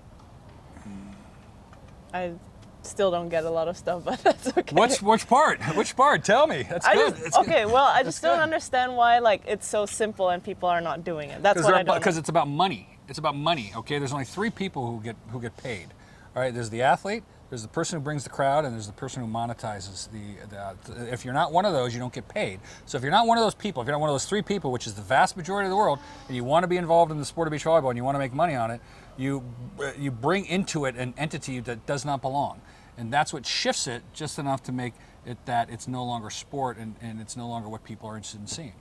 All right, and again, I studied the business of sport along the same way as I studied winning, and It's not that, right? If people think football is the most popular sport in America, they're wrong. It's the NFL that's the most popular sport. There's been 100 professional football leagues. All of them have failed. The USFL has recently failed, as is the XFL. They're now the UFL, and that's going to fail. So it's not football. It's not college football that's popular. It's Power 4 conference college football. It's the SEC. It's the Big Ten. Yeah. All right. So you have to get your terms correct. You have to look at it correctly. And what's going on, all right? So the sports that are successful have been structured specifically, and that's why they're successul, all right? And they understand this, and you can't be an outside entity, all right? There's no reason for private equity in a tour-based sport environment.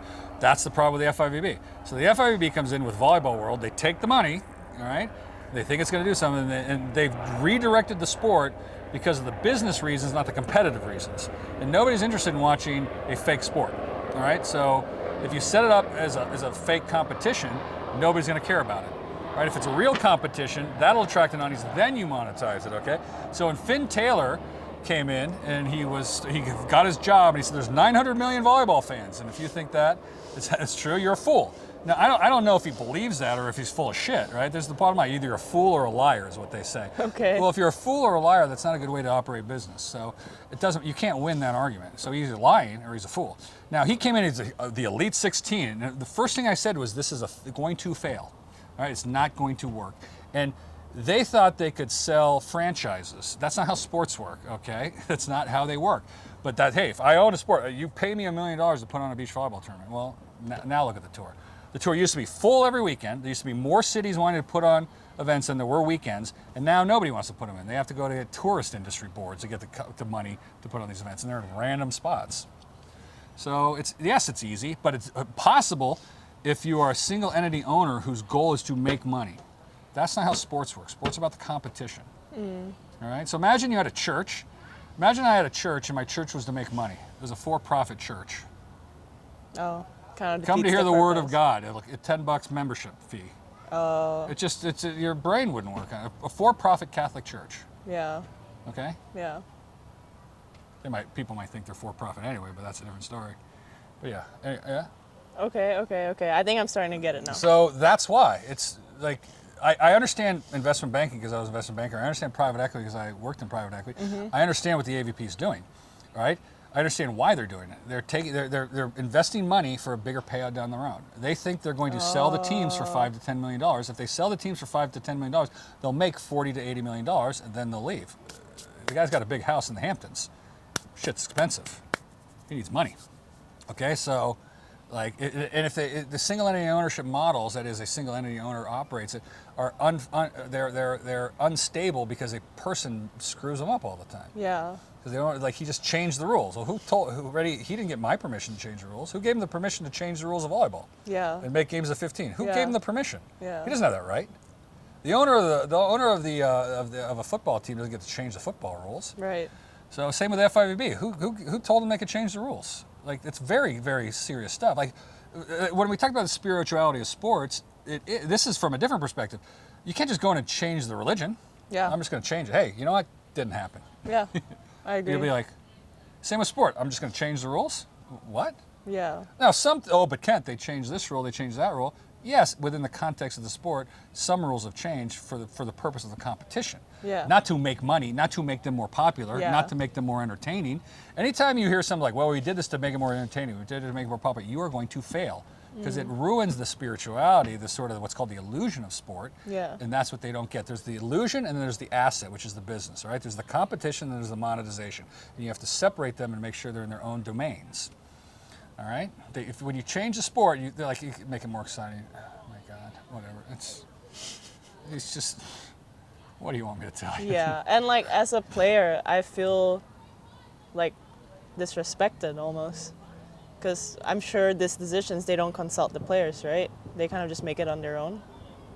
Of course. Yeah. The fact that they can't, that's why they're failing. Yeah. Like, you can't do that.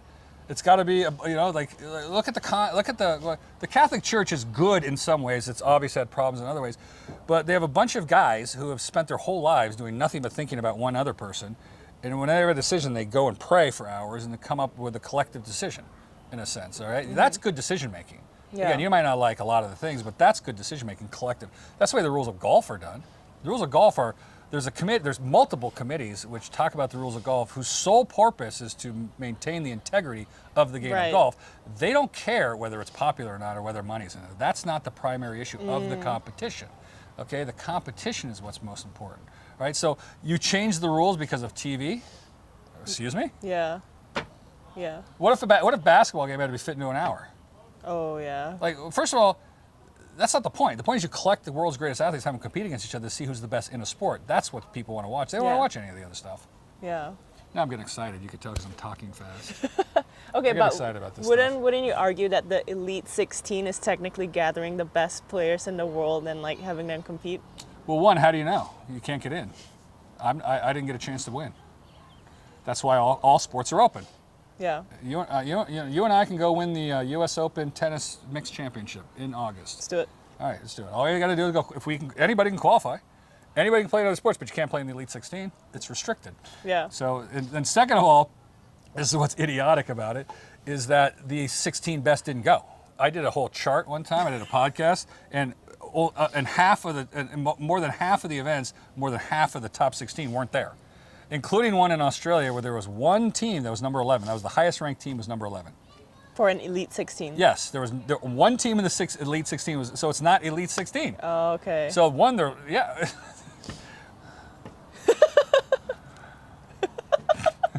It's Elite 6, but it sounds good. It's Elite 16. Yeah. Oh, it's absurd. Yeah. And they come up with already, again, it would be amazing if we didn't have a beach volleyball tour internationally, which was huge and successful. It would be amazing if we didn't already see one happen. Like if you were like, Kent, like, it's never been that big, then I would agree with you.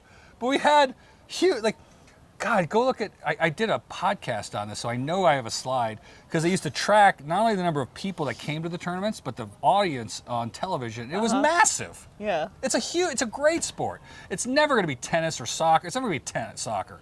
It's never going to be tennis or golf. But they had enormous numbers now. Yeah. You know, now they're playing the World Championships in a bullfighting stadium in rural Mexico, whose only note was that Cortez kicked the crap out of the Aztecs there. And went on to Mexico City. That's about it. Tlaxcala. Did you not know that? That's where they fought. Yeah. No. Wow, I didn't know that. Yeah. History. First battle there. Okay, so kind of on the same note, what is your... You gonna get in trouble for that? Don't get her in trouble. This is me. You have to do the thing like the words expressed by Kent are not the hosts. Yeah. What is that? What is that quote? Is like, don't shoot the messenger. Yeah. Yeah. Yeah. Yeah. I'm the messenger. Okay, so. This can be skill-wise or anything that comes to your mind, but what is your favorite evolution of the game and your least favorite evolution of the game? What do you mean by evolution? Just how the sport has changed over the years. I like the BVB popular era. Okay. That's my favorite, because that's when I played it, and it's also the one that was most popular to the fans.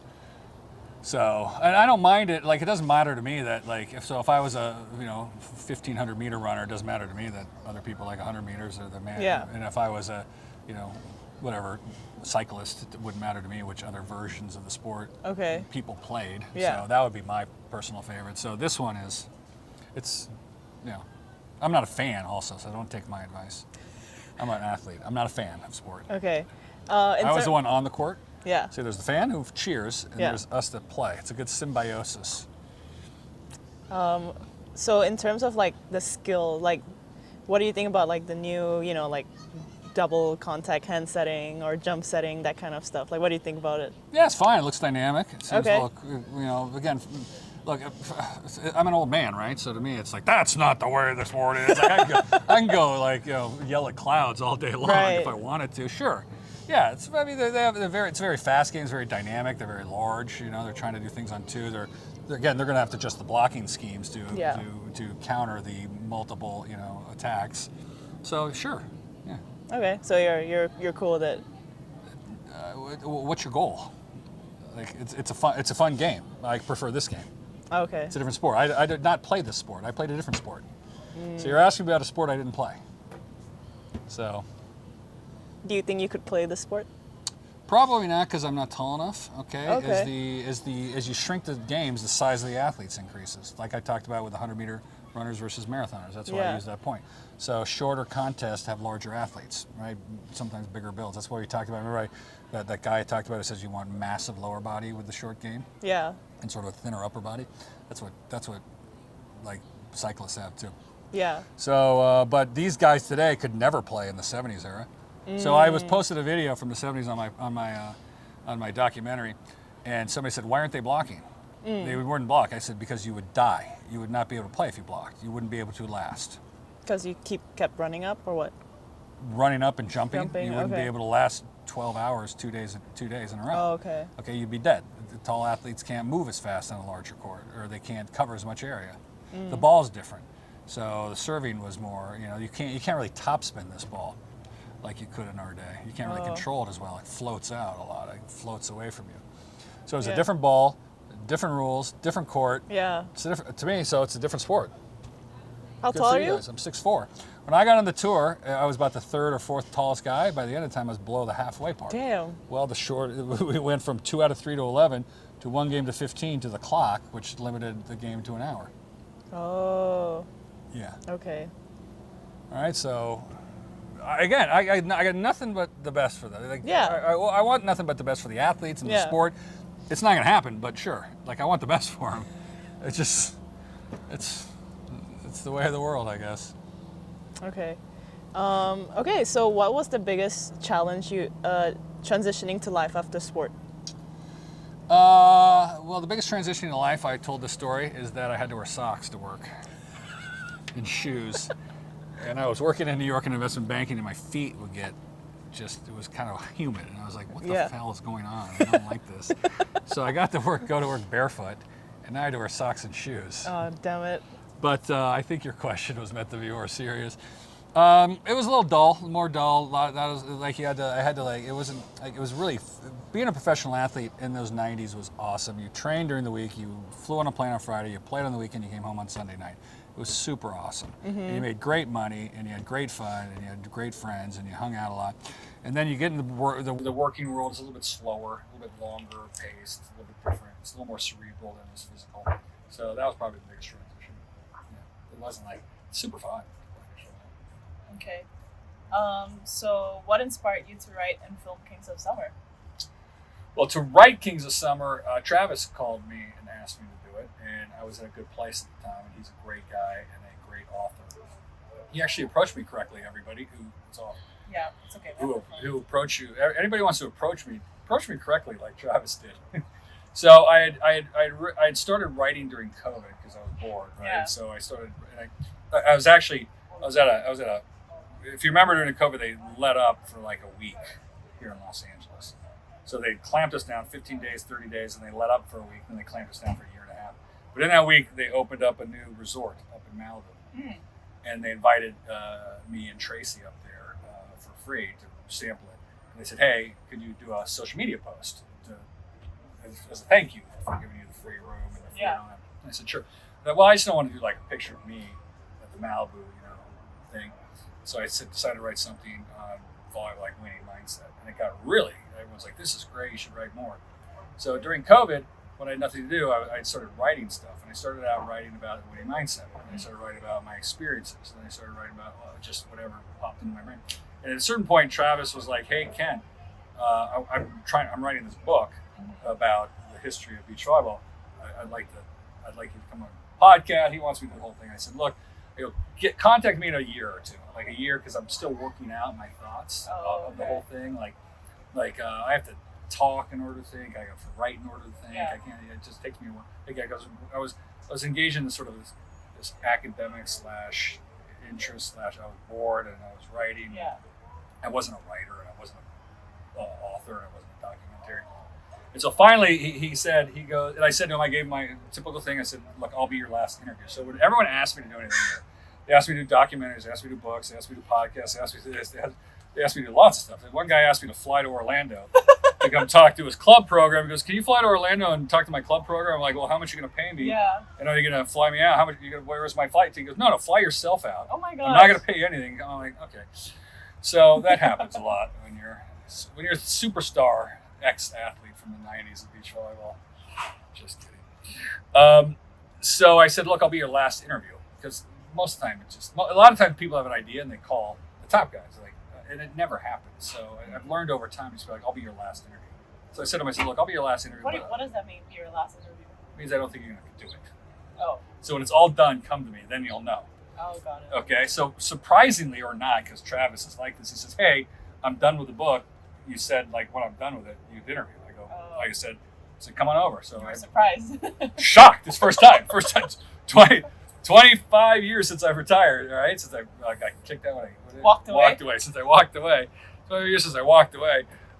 He's the only guy who ever finished anything, okay? So it's a good way to do it. Because the problem with the documentaries is you can't get the film from the era because it's owned by somebody else. So somebody else owns it. Plus, nobody cares. And so nobody's going to watch it anyway. Nobody cares about what we did in the 90s. Nobody cares now about beach volleyball in the United States, much less, we're internationally, much less this documentary about us in the 90s. But that's why I talk about winning mindset and winning in like business sports. So I can try to stay relevant in today's world. Or else I can just tell you stories from the 1990s. Anyway, so he sent it to me and I read the book and I read it twice in like a weekend. And I said, this is great. So I invited him over for dinner and I invited St. John over. I said, all right, well, what do you want to know? So he says, I want to know this, this, this, and this. So I said, sure, whatever. And he called me the next day and goes, you know what, Ken? He goes, I don't think I can write the story without you. Would you co-write the book? And I said, yeah. Well, originally he had said, like, because I'd written a bunch of stuff. He goes, do you mind if I use your stuff that you wrote on the Facebook page? I said, yeah, we'll use it. But he said, I don't think I can write it without you as a co-author. Yeah. So we sat down and collaborated on the book. Because I don't care that people disagree with me. That's, of course, fine. I don't care if they have a different story to tell. Everyone has a different perspective. What I care about is that my story gets told, my perspective, and what I think happened. And I'm happy if somebody's contradicting or saying no or have something. And he even said, he goes, yeah, that's one of the, when we talk about it, he goes, everybody's contradicting each other, saying different stories and also of the same thing, telling them different. I go, that's how it works. Yeah. And so we put those in there and let the reader decide that we're all just a bunch of nuts. But no, so when I talk about like why when you're like, well, why doesn't the AVP or why isn't FIVB? Well, everybody has different ideas on what to do, and they're mostly wrong. And everybody's got a different, like, look at, like, even when we talk about spirituality and religion, everybody's got their idea and they're just not backing down. It's got to be a my way or the highway. Yeah. So that's why, right? So yes, it's simple, but Ken, how do you know you're right? Well, maybe I am. All right? That's the whole point. That's like, somebody's got to be right. So that's how that happened. And the documentary happened, I think I mentioned earlier, right? Because I got tired of everyone asking me about documentaries, so I decided to do my own documentary. Now, you no longer have to call me about documentaries because I did it. I currently have the highest quality documentary of the 1990s. Shot on my iPhone. And if you want the best documentary, the highest quality documentary of the beach volleyball tour of the 90s, you will go to Vimeo, to Kings of Summer. And I did it just because, like, even Travis, like, he goes, I love you, just do stuff. So I just decided to do it, and I did it. I'll do what I like, I do what I want, and it was fun. I got great interviews, and I wanted to be very tight. I wanted to let them talk as long as they wanted. I only wanted a few people. I wanted to tell a story, and I did that. It was more like a video book than a documentary, to be honest with you. So it was more like a video book of the book Kings of Summer. Okay. Like nobody reads anymore, or very few people read, and very few people read books. Okay, so there's different storytelling mechanisms, and people are hungry, it seems, for super long content sometimes if it's good. So the documentary is 5 hours. And I've actually gotten calls from people who want in on the documentary that I might add a part 2 to it to add more people and their voices to it because before they used to talk about snackable content, TikTok is going to be 10 seconds, 20 seconds, but that's fine. People do like that, but it's like bifurcating, right? So people want the quick TikTok, but they also want, so there's a need for quality long form, so first you saw long form podcast, then you're seeing sort of longer form Substack writing, and now you're maybe seeing long form like documentary or sort of video book like I'm talking about. So lately I've been writing these incredibly long posts, and the longer I write them, the more viewers I get. Really? Okay. Yeah. So like when I was tight and small, I got good views, but now it just exploded since I just started writing like 6 pages of stuff. Just. Are you going to get subscribers on Substack soon? I mean, that sounds like a lot of work. To be honest with you. See, I have another job. I have a job that I do that I actually work at. This is a hobby. It's a hobby. Okay, it's a hobby.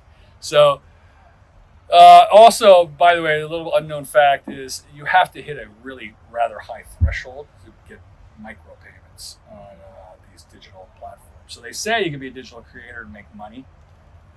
My buddy had a TikTok video that went viral. He had 20 million views. He got paid $7,000. Oh, cool. No, it's not. It's less than $1 per thousand, whatever. It's like micro amount. He thought he was going to get 25,000. That's what the deal was. He thought he was going to get that. He should have gotten 25,000. Okay. So that's the CPM basis. He only got to 7,000, and you're not going to get a 25 million view. You got to do that once a month to not get paid a lot. All right, so that's only $84,000 if you do that once a month, and it's not easy to get some 25 million once a month. It's not easy to get those numbers. Yeah. My goal is to grow the sport of beach volleyball. I do not care about the money. I do not care about the fame. I care about being in charge.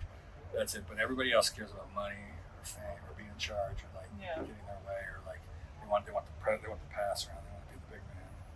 Why? Like I don't get it either. We're an athlete. That's what we don't understand these people sometimes. Like because we sacrifice a lot in this illusion of sport. Like you are dedicating your life to accomplish something, and they don't have anything like that. So they come into it. They're like you. Athletes, people are attracted to athletes. They're attracted to competition. They're attracted to what we do. They're attracted to how we think and feel. Okay, the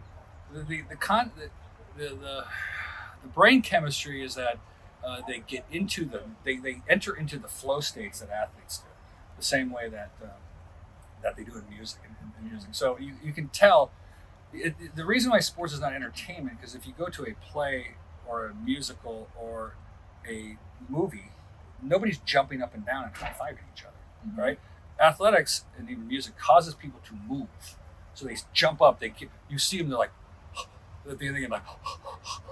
they're feeling something that they're not doing that in a movie. Like they might have an emotional situation where they might have a little tear, but they're not moving. Yeah. And that's an attraction to people. People want to be part of that. So athletes get surrounded, I'm sure you, even in your career, people like want to get to know, hey, who's these people? Like these weirdos probably want to like, what are you doing? That's true. Like, especially women. Got a lot of weirdos. Got a lot of me. Yeah, me. You called me. Don't even start with me. No, you. I'm saying. Oh yeah. I get a lot of weirdos in my. Yeah. Right. Yeah. Well, they just want to. They're attracted to that. They're you just. It's like a moth to a flame in a sense. Like you're this giant, bright, shiny thing, and so to try. So we don't understand externally what you're attracted to because we love the golden sport, the illusion, and so they want to get in there. They're like because they have nothing going on in life. A bunch of losers, basically. Okay. Okay. So, what did you discover about yourself while writing Kings of Summer?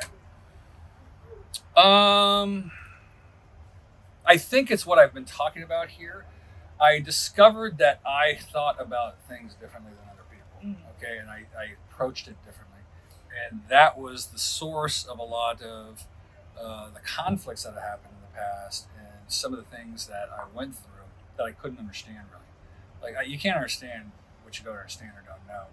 So when I wrote that, it was interesting to see everybody else's perspective, as it was in the documentary. Okay, so I just let them talk. I talked to a guy. He was not in the documentary, but he was a part of slight leadership in the AVP, and he told me a story of what he thought happened, and he is so full of shit and wrong.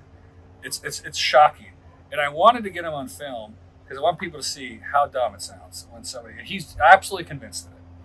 Okay, Was he a player? I'm not going to mention anything because I don't like to embarrass anybody. But again, it's like you're like okay, and so I think that was I think that was the biggest.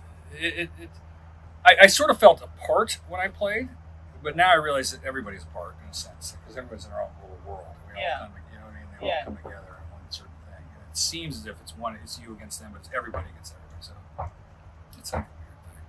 I don't know if that makes sense. No. Yeah. No. I'll have to think about it more. So that's kind of what I discovered writing it. I think. First of all, another thing is is like that you discover is how awesome it was that what we had. Like we didn't know it at the time, but it's never going to happen again unless these people pull their out of their pants. All right, you don't pull your heads out of your asses, players. It's not going to happen, domestically and internationally. Actually, that was what somebody said to me. I called them up. I said, "Hey, there might be some opportunities here because if the players pull their heads out of their asses, I'm like, not yet. They're still trying to shove them up and out the other side, and that's not working too well. But it's sort of you on the other side, and that's not working too well. But it's sort of you. Just it's amazing when you look back. You're like, wow, I wonder if I'd play now. Like you asked me if I could play, but I wonder if I would. Right. Okay. So, like when I started playing, you weren't going to be a professional beach volleyball player. I was going to do another careers. I was in college at the time, so that's when I was playing. I was like, okay, I'm still in college. I'm playing pro, and then it exploded. Like so, I don't know if I play now. It would be another thing. It would be weird. It would be interesting. Yeah, you'd be at the Hamptons with like 10 audiences. With 10 people. Yeah, and if some rich guys with a private club, like doing an exhibition with a bunch of rich people. Yeah. Oh no, I would not want to do that. That's not sports to me. See, but again, what the AVP is doing, it's not the city versus city league. It's the fact that it's not a competition. It's a joke. All right. So why would anybody care? Why would you compete? You're not gonna dedicate your life and maybe your health to something like that. So and people know, and it's like that again. That was another thing that I got out of the book is like just right now they're all complaining. Oh my God, if I don't go play on the international tour, I lose my health care. Like whining on Travis's couch every damn week. Like, oh, you don't get paid enough. Oh, my health care. Yeah. Oh, we have to go travel around the world. It's funny, like, we have to travel around the world to qualify for the Olympics. I'm like, we got to travel around the world to play beach volleyball. Like, it's a different mindset. Yeah. It's a different perspective. Like, I guess maybe because it was so new and fresh, it would seem so fun. Yeah. Maybe now they know what it could be. Like, they realize they're kind of like. Yeah. Maybe, I don't know. I was gonna say something. So, see, the thing is that players, they still need a avenue to like play their sport, and obviously the models are not serving them right now. But like, how else are they going to play their sport? Like they still have to participate in it. At what level? At like ABP. So what we did was the players got together and decided to play beach volleyball tournaments. And they rained money down on us. Tons of people showed up, millions watched on TV, and they paid us a fortune. Okay? That's what you have to do. Okay? If you want someone else to come in, and if you want to whine about not getting health care, well, there you go. Oh, so you're saying like players need to take charge? Is that what you're saying? If the players take charge, and if they begin to start competing against each other, they will have money raining down on them. They'll have fans, they'll have television. That is one way. That's player-centered. There's different ways to organize the sport. Different sports have different organizations. So,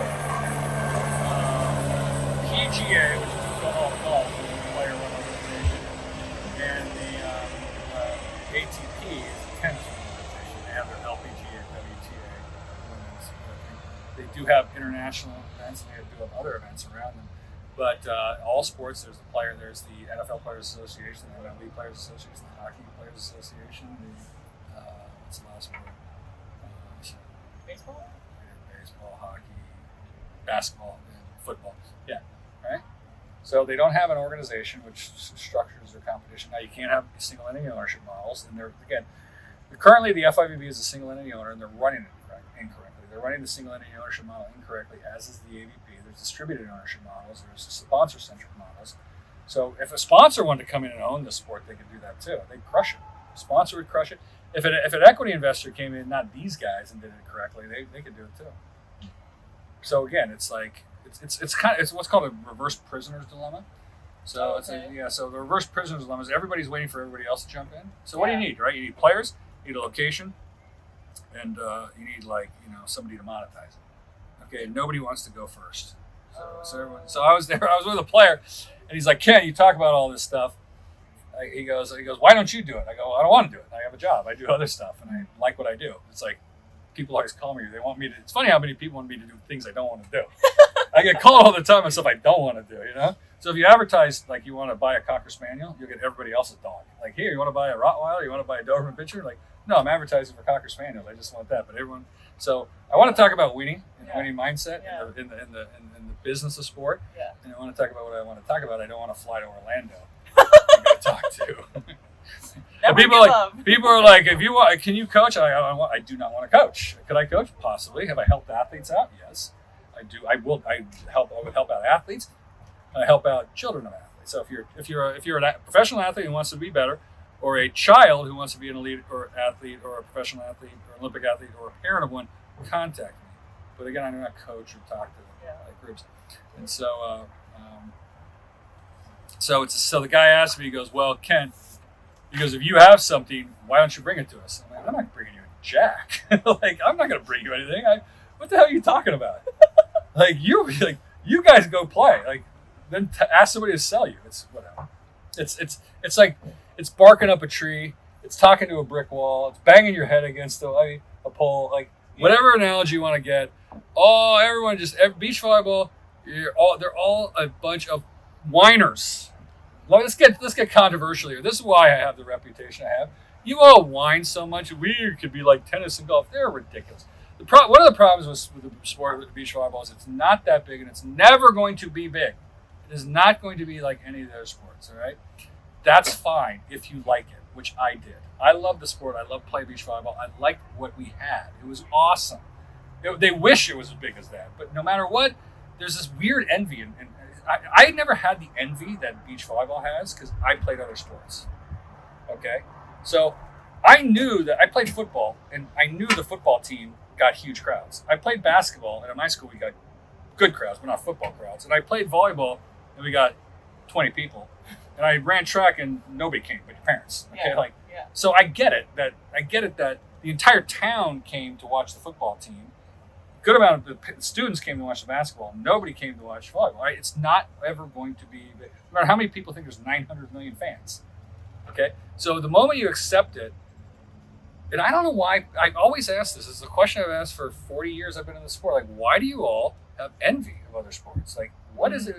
If you just accept it that the sport is going to be a finite size, and just try to optimize that, and try to get 8 to 15 of the best competitions you can. I mean, the FIVB, they did it before. That's a no-brainer because you're talking countries in that. So again, I'm not as interested in the international tour. Like, my hobbies and my charitable work. I don't have time for everything in charitable work. I can't do international. That's a no-brainer because every country could put on a tournament. I played twice in Indonesia. I played a couple of. We played Bali and played in Jakarta. Like, every country could theoretically have a tournament that what, 300,000 prize money? That's nothing. You know, there's more, especially like, you know, countries that can host events. It's a no-brainer to put on a tour internationally. Just focus it on a few. Yeah. But no, they can't do that. It's like in America having like 8 to 15 just awesome events. That's it. No, we gotta be like tennis and golf. Like, those are massive enterprises. Those are massive. The U.S. Open tennis is $500 million. They have 1 million people coming over 2 weeks. You're not going to get that many fans of volleyball ever, much less in 2 weeks. Much less like the sponsorships. There's just the monetization of the sport is more difficult than other sports. But so if you have realistic goals, you can go out and accomplish what you want. Yeah.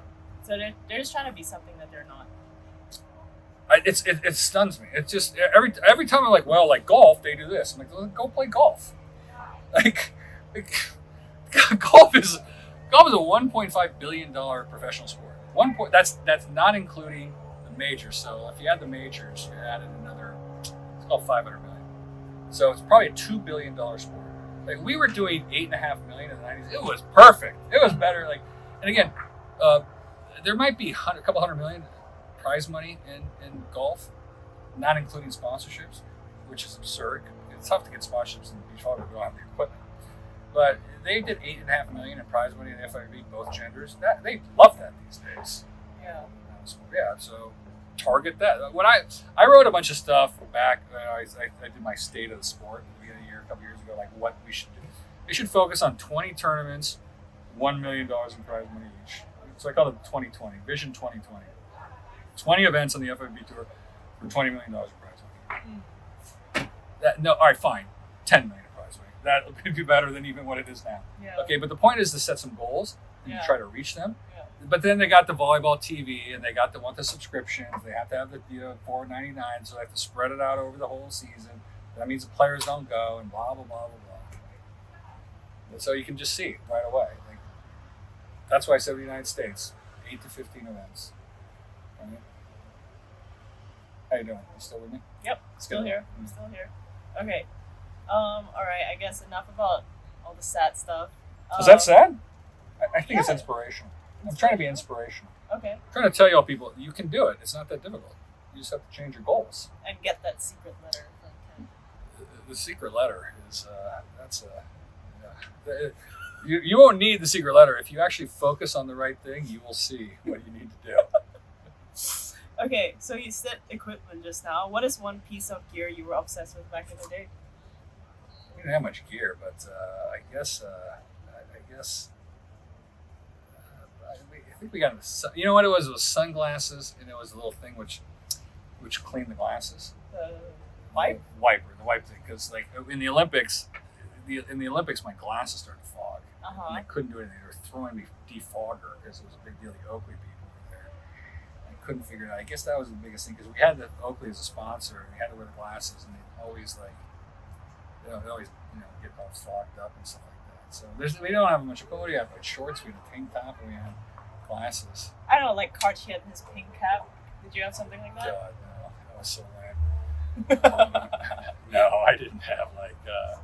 I had nothing like that. I'm not a superstitious person. Like, Okay. I don't have an attachment with things like that. I don't have a lucky towel. Lucky charm. Yeah, Okay. there's no lucky charm. Okay. Who was your favorite person to compete against or trash talk?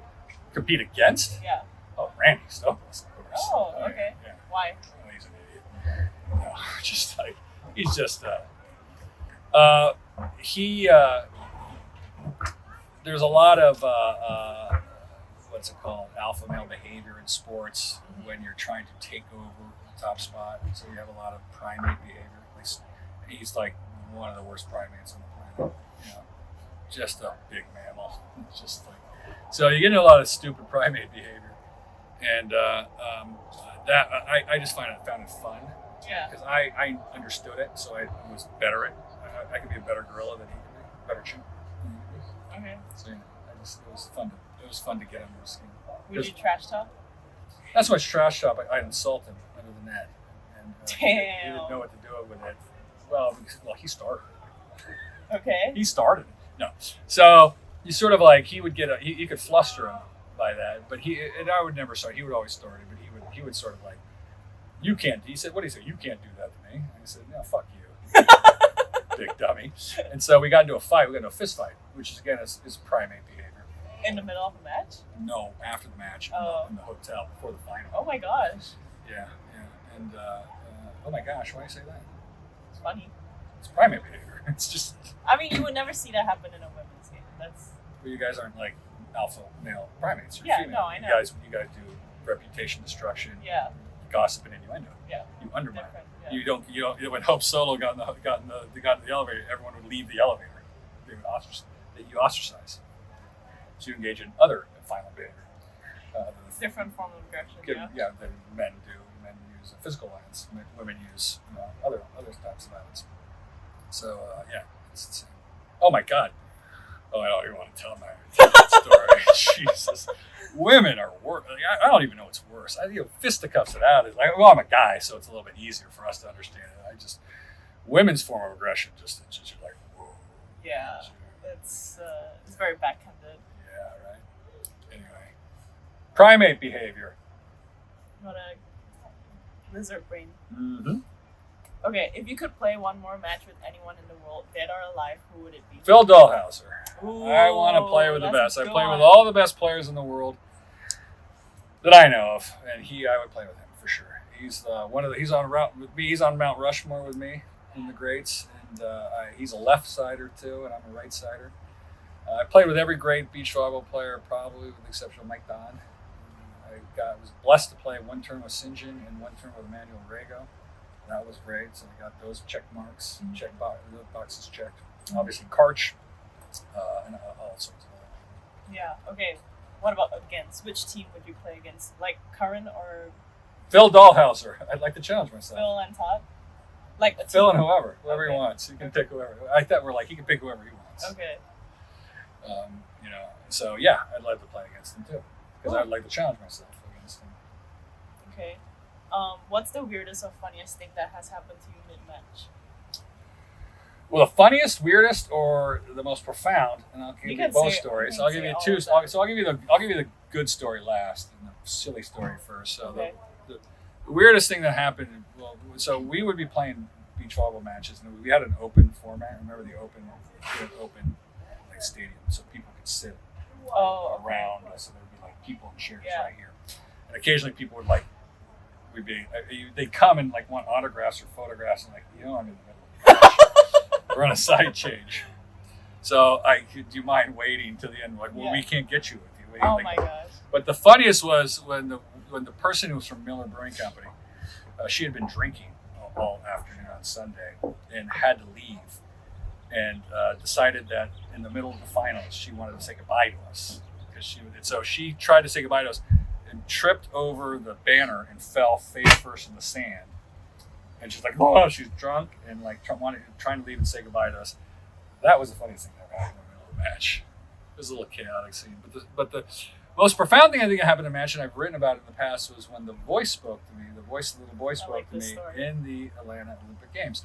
So we're in the Olympic Games, and it's the quarterfinal match, and we're losing badly. And more importantly than losing, we're getting beat, and they're playing better than us. It's not so much that you're losing; it's bad that they're better than you. So there's only two things that happen in a match: either they're better than you and you lose, or you're better than them, or you're better than them and you lose. Right? You play that, right? So you're either better than them and you lose, or you're worse than them and you lose. Right? So, and a lot of times, if you're worse than them and you lose, that's kind of expected. You have to play a better game. Yeah. But if you're better than them and you lose, it's because you're not on your game. Yeah. They're having a game, or something's going on with you. Right? So, in a sense, that they weren't as good as us, but they were beating us, and they were beating us. So we have to shift back into getting to be a better team. Yeah. Or else we're going to lose. And this voice in my head was saying, "You can't." Like Ken. I was like, what the hell's going on? I'm used to voices in your head. Everyone's got voices in their head, but this one was sort of powerful. And I was like really pissed because I was like, what? I was what? And one of the problems was, it was in the Olympics, I was over focusing. So I went into the Olympics like, this is the Olympics. This is what I want in my life. I'm going to take it seriously. I ignored friends and family. I was very ascetic, monkish in my habits at the time. Really, you have to give it all. And I was over focused. It was taking me out of balance, and so we weren't playing well. And I heard this voice inside of my head. It was the voice of the 8-year-old boy, the one I talked about before, the one that saw Bruce Jenner win the Olympics. And he says, "You have to start having fun." And I said, "What the hell are you talking about? This is a conversation that's happening instantaneously." And they said, "Shut the fuck up. We're in the middle of the play, the quarterfinals. We're losing." And I was trying to if I could have gone to the pull and bang my head against the wall to get this voice to stop. Like, you want to hit. It's something. I've talked to you about this before. Your brain is made of parts, and sometimes they work together, sometimes they work apart, and that's the way the brain's structured as well. And so this sense of me saying was trying to. This part of my brain was trying to communicate with me in a way, and it was this. And I go, "What are you talking about?" He goes, "This is what we've always dreamed about. We're in the Olympics. Like, why? This was our dream." Yeah. And he said, "I'm gonna tear up actually." And he goes, "You're fucking it up for me. You're fucking it up for us." Yeah. And he goes, "Why?" He goes, "Why don't you look around at how beautiful it is? Why don't you're in the Olympics and you are being an ass and acting like an ass." And I go, "Why?" So I looked up and I was like, you know what? This place is gorgeous. Like, it's the Olympics. The crowd is going crazy. The crowd loves it. Everyone loves it. Everyone's excited. The stadiums are beautiful. They really do a good job in the Olympics. And you're right. And a smile came across my face, and that's when I knew we were going to win. Like, instantly I could see the future in that we won. So that was sort of the most interesting thing I think that happened to me, and I've written about and describe it, and that was the most profound because it was in the biggest competition. Yeah. So one, lucky that the little boy was talking, but more importantly that I was able to listen and hear, because a lot of athletes don't hear, or they have a lot of voices they can distinguish between the one they should listen to and one they shouldn't listen to. But that was when he said, "You're fucking it up for me." And us. Like you're ruining it for us. Wow. So yeah. Do you think that was God? It's the same. It comes from the same animating spirit. Again, it's Okay. the same. Again, it's the same animating spirit. If you think God is a fat white guy with gray hair on the ceiling of the Sistine Chapel, you got your understanding. That's Michelangelo's conception of God. But it was funny. The fat white guy. That part. Yeah, the fat white guy. Naked That was fat white funny. guy. Yeah. Well, that's what people think. They think the sky God. It's this animating spirit within you. It's like it's this things that it's the unknowable that we're reaching for. Yeah. By the way, Michelangelo, that's what I told you, the artist can ruin shit so easily. Like now everyone's like, wow. St. Patrick, he was a white dude. And he got rid of all the snakes in Ireland, but just representing that. Yeah. That's why Islam, right, won't let you represent Yeah. You Muhammad, cannot draw the image of God. Yeah. because they don't want you to get confused over what it is. So that's exactly it. But yeah, that it is what? Sorry, it's just really funny. Why? By the way, I'm got like a little fat, little white guy with gray hair. It's sort of funny. Adam's kind of a buff dude. He's cool. Okay. If beach volleyball didn't exist, what career path do you think you would have taken? I would have known. I knew exactly what career path I was going to take because I was on that career path before it blew up and became a professional sport. I was going to be a certified financial planner. So I was going to work in money management and helping people with their financial planning and financial plans like that. So I was a certified financial planner, and I did work in that. And then my beach volleyball, just the career took off. So I was going to work in finance and investments, and so it's insurance and wills and trusts and stuff like that. Very different. You have to wear socks. I have to wear socks and shoes. It would be the worst. Yeah. What advice would you give to your 20-year-old self? It's funny. I saw that question on there, and that's always a tough one for me because it's the old. First of all, I'd say buy a ranch. Oh. And buy more real estate, and don't trust people, but don't, like Especially people who want to make documentaries.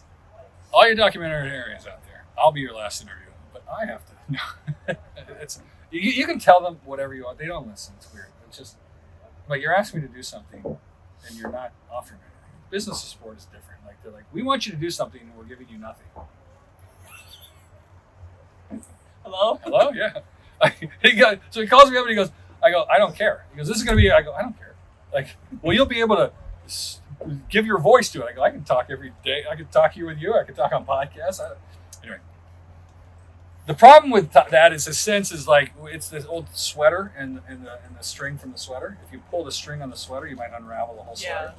So, yeah, I shouldn't have been as trusting as I was with people because you get taken advantage of. But then I was an open person, so that helped me out.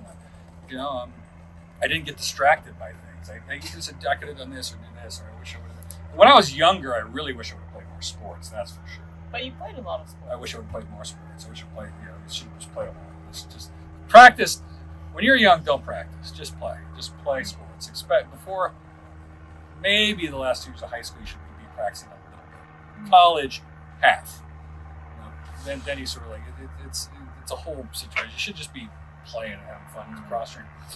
But, anything you say, anything I would tell you, I wish I would have told my 20-year-old self, I wouldn't want it to affect, look, I like the way my life has come. Yeah. And I like what's happened in my path. Is it perfect? No. Were there mistakes? Always. Often. Did I wish you would have done something different? Of course. But that's life. Yeah. He does not take risks, does not drink champagne. And sometimes when you take risks, you fall flat on your face. And so you get up, you just still off. So yeah, it's kind of like, I can't think of anything I tell him that I would, but I wouldn't want, it's like, what's that movie? Back to the Future? Where he goes back and he screws something up and his whole parents don't meet, and then he doesn't even exist, right? It's one of those things. Like butterfly effect, is that what they say? Yeah. And so, I don't know, what would you tell my 20-year-old self? Me? Yeah. You've gotten to know me a little bit. No. Don't be so sarcastic. I love sarcasm. I'm here for it. I wish I would have known then what I know now, but if I knew then what I know now, would I have done the things I did, right? You can always play that game. Yeah. I guess the advice I'd give any 20-year-old is just, you should follow your passions and work hard. then you too can achieve your dreams. Never give up. Never give up. Keep working. Great. That's what we're here for. Oh my god. Isn't that the best? Okay, but actually though, like if you were to give, what advice would you give me? Like someone who wants to play elite sports, someone who wants to do well in elite sports, what advice would you give me? I would say that you should go for it and do it. We've talked a lot about that, right? You're a Malaysian, so you're gonna have to find a partner. Yeah. You're gonna have to start training correctly, which you're not. You're gonna have to start thinking about the competition correctly and start experiencing it, and you're gonna have to go for it. It's I'm gonna be getting very better at challenging. that, by the way. It's a switch. It's not an on and off. It's not a volume thing. It's a switch. I mean, it's not it's not boiling it up, and you have to decide. My advice to you would be to do that. Okay, and then you got to get some financial backing. So you got to get some people to sponsor you. What is it, Petrobras? Is that the company? Petronas. Yeah, get a little Petronas there, huh? Low key, yeah, okay. Why not, huh? Yeah, so you're gonna have to get a training center, go to some sort of training part. Yeah. And that's one of the problems. So I was working with a guy, and I gave him this training regimen, and he goes, "Oh, by the way, I'm in best shape I've ever been in my life. Mm-hmm. I can practice all day." And I gave him a practice regimen. He goes, "Our competitors couldn't keep up." His problem was finding practice partners. Yeah. That's the problem. Like today, like before, we had no problem just coming out of State Beach. Yeah. Apparently now, they're having trouble finding practice partners, and it's difficult to practice correctly because they have the coaching and the whole deal, and they're ruining, they're screwing up the athletes. So that could be a challenge. But I would say to go out on the tour and hit it where they're not and score more points than they do. See the ball blocker and defender at the same time. Surf a little tougher. Very difficult. Jump a little later on the block, yeah. It's the three things. Thank you. Well, are you going to do them? Yep. Okay. So, I gotcha. yeah. And another thing I would tell you as a 20-year-old, I noticed this with you, and we've talked about it a little bit, is you need to be a little bit more, what's the word I'm looking for? Open to the bullshit you're going to have to face with sports and international sports. And it's just a mind-bogglingness of pull your hair out, like stupid. It's just constant. You just have to put that aside and focus on the sport. Just don't focus on anything else but the playing, because the rest of the competition, the rest will drive you insane. It will the corruption, the fraud, the stupidity, the people who just clout chase. Like it's just exhausting sometimes. It can be exhausting if you let it affect you. So just shield yourself from that. Have fun and go out there and play. Okay. Right? I like that. Thank you. What's something people would be surprised to learn about you? God, I'm an open book. I don't know. I kind of tell like I see it. I think people would be surprised that I am a pretty good softball coach. Youth softball coach. Okay. So my daughter played softball a lot and liked it. So you coach softball? I coached little girl softball. Oh. I can't coach. I told you that. Okay. I coached girls softball, and it was the funniest thing of all time. But they're the cutest damn things of all time. So I love women's softball and girls softball. Mm-hmm. Yeah. So people might not know that. Okay. I remember you told this story. I forgot where, but it's like you wanted to help your daughter's team, and then the parents got mad at you because they were like, "What do you know about softball? You're a beach volleyball player." Yeah. What do you know about softball? Yeah, that was a soccer. Well, it happens a lot. They'd be like, they're like, it was a soccer, and the guy's like, "What do you know about soccer? You're a beach volleyball player." And I'm like, "What do you know about soccer? You're an electrical engineer." I'm like, and it got to the point where my daughter would be like, "Well, Dad, what do you know about it? You're a beach volleyball player." Like my own daughter would say that when I was trying to tell her to hit.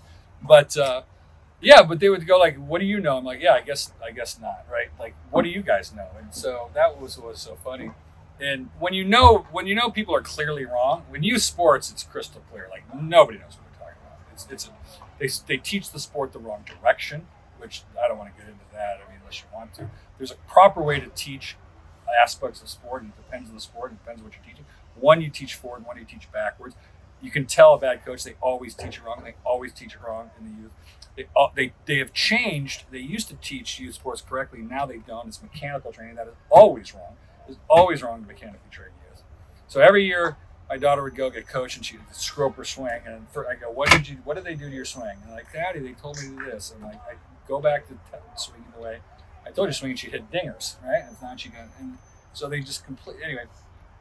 So yeah, they're like, The problem is it's youth and it doesn't matter, and so it's kind of hard to like get too agitated about it. Yeah. And the parents are a nightmare.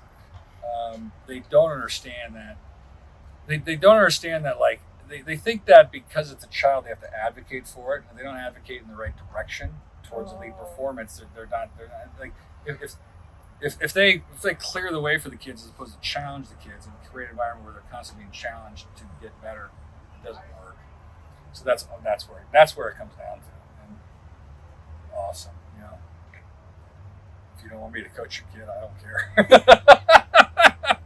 care.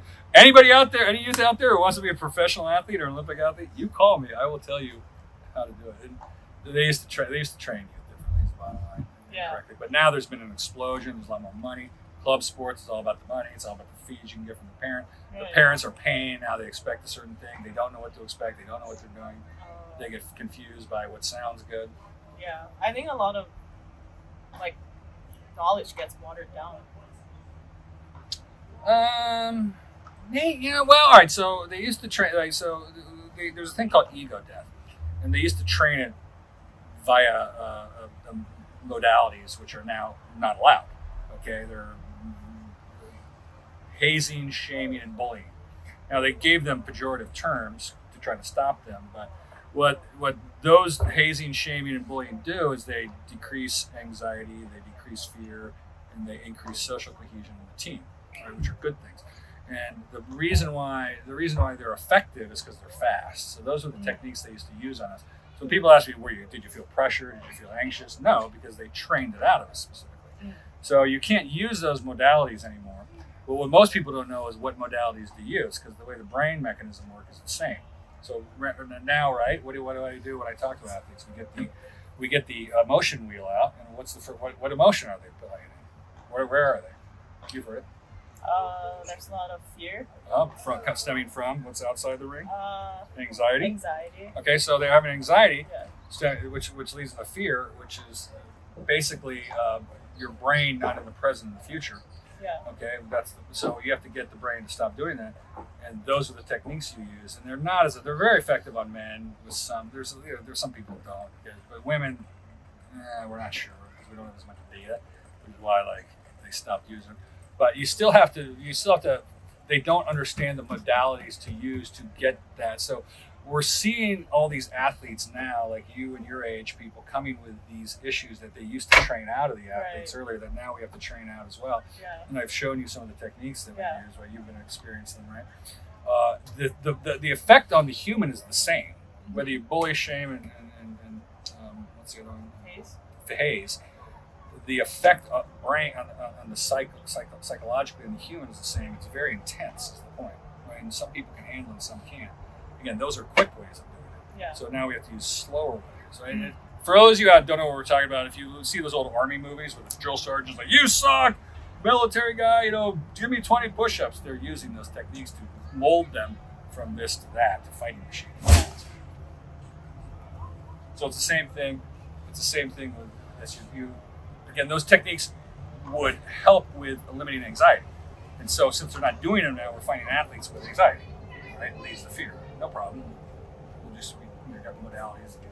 But they're not as well known. They're a little bit weird. Right? You've seen them. I don't think it's weird. Okay, yeah, so. I don't think it's weird. Yeah, but you all laugh when I was doing it, you were all like laughing. Remember the reversing it with the clown music? Yeah, that was cool. You guys sort of right? Well, so right, you do it backwards, and with the clown music, it changes your mental map, right? So what we're talking about is the mental map. So what are the reasons why athletes don't perform well? Is their mental maps are deficient. They're not as broad, or they're not as expansive or as robust as they should be. So one of the things we do is expand the mental map.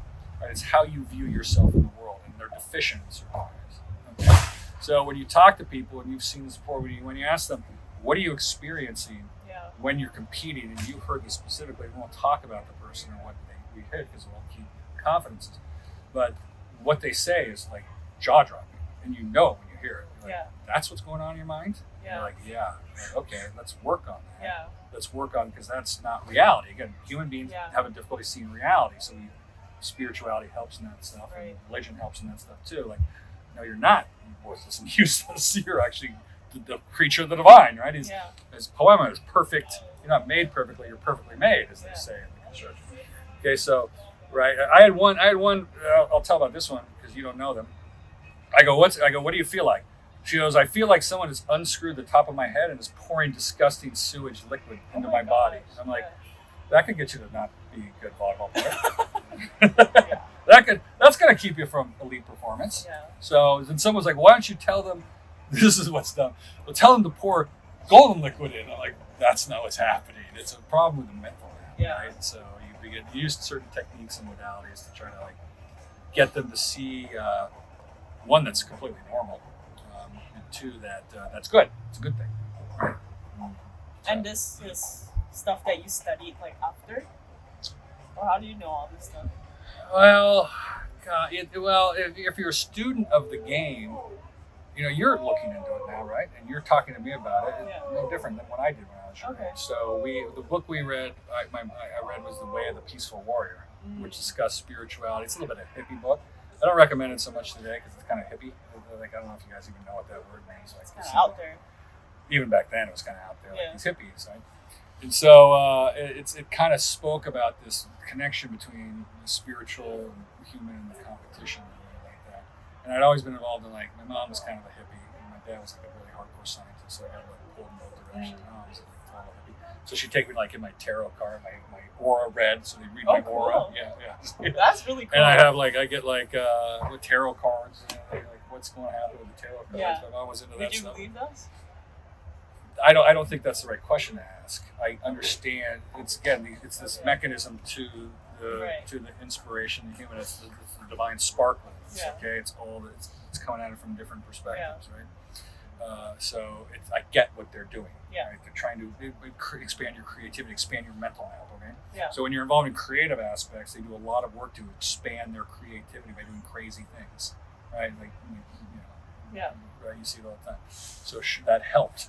That helped me to see, it just expands your mental map. Is the point. Cool. All right, so we're actually coming to the end of our podcast, Wow. Ken. I know. I just want to thank you for your time, and I want to acknowledge the work that you've done in the beach volleyball world and all the winning mindset stuff that you've been writing about. Because I know I personally gained a lot from it, and I know a lot of people do too. So how can listeners continue supporting you along your journey? Well, thank you. Thank you for having me on this podcast, and thank you. I hope inspiration led you in some certain ways for your own growth and development.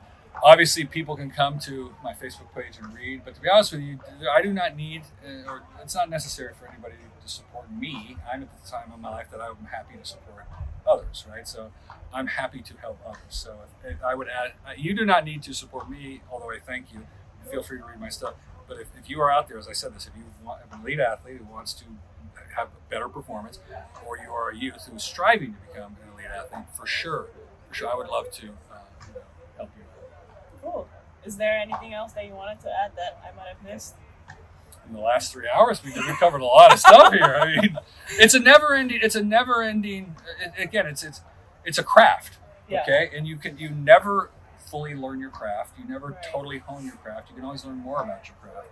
So it's a process. It's a path, right? They talk about it's the goal sport is a win, period. But you're on a journey. You're on a path because you fixed on your goal and getting from here to there, and that's the point of it all. And it never ends. You can always learn a little bit more. You can always watch a little more videotape. You can always do another mind exercise. It can be frustrating because you're like, damn, I could always do more. Yeah. Is there something that you're still learning right now? Always stuff. Yeah. What are you fascinated by right now? I've been fascinated with this whole basically how to change someone's mental map. Okay. That's been lately, because that it's like this is a mental map and you have to shift it or change it. Yeah. Again, you're working on deeply held belief systems. Yeah. And you can't attack the belief system, or you can't change someone's belief system. You have to shift it. Yeah. And you have to shift it without them kind of knowing it's shifting, or else they'll reject it. Like, that's the switch. Okay, that's why I call it a switch, right? And they have no idea how to flip that switch, right? We have some techniques, some things we work with, some things we do, but if somebody could find that, Yeah. you would just kill it. You would be able to kill it. Just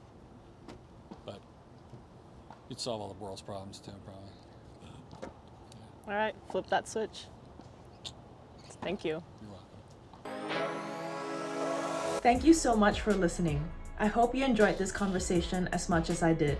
If you got something out of it, it would mean a lot if you could share it with a friend, your team, or anyone who'd love to hear Kent's story. And if you haven't already, make sure to subscribe so you don't miss the next episode.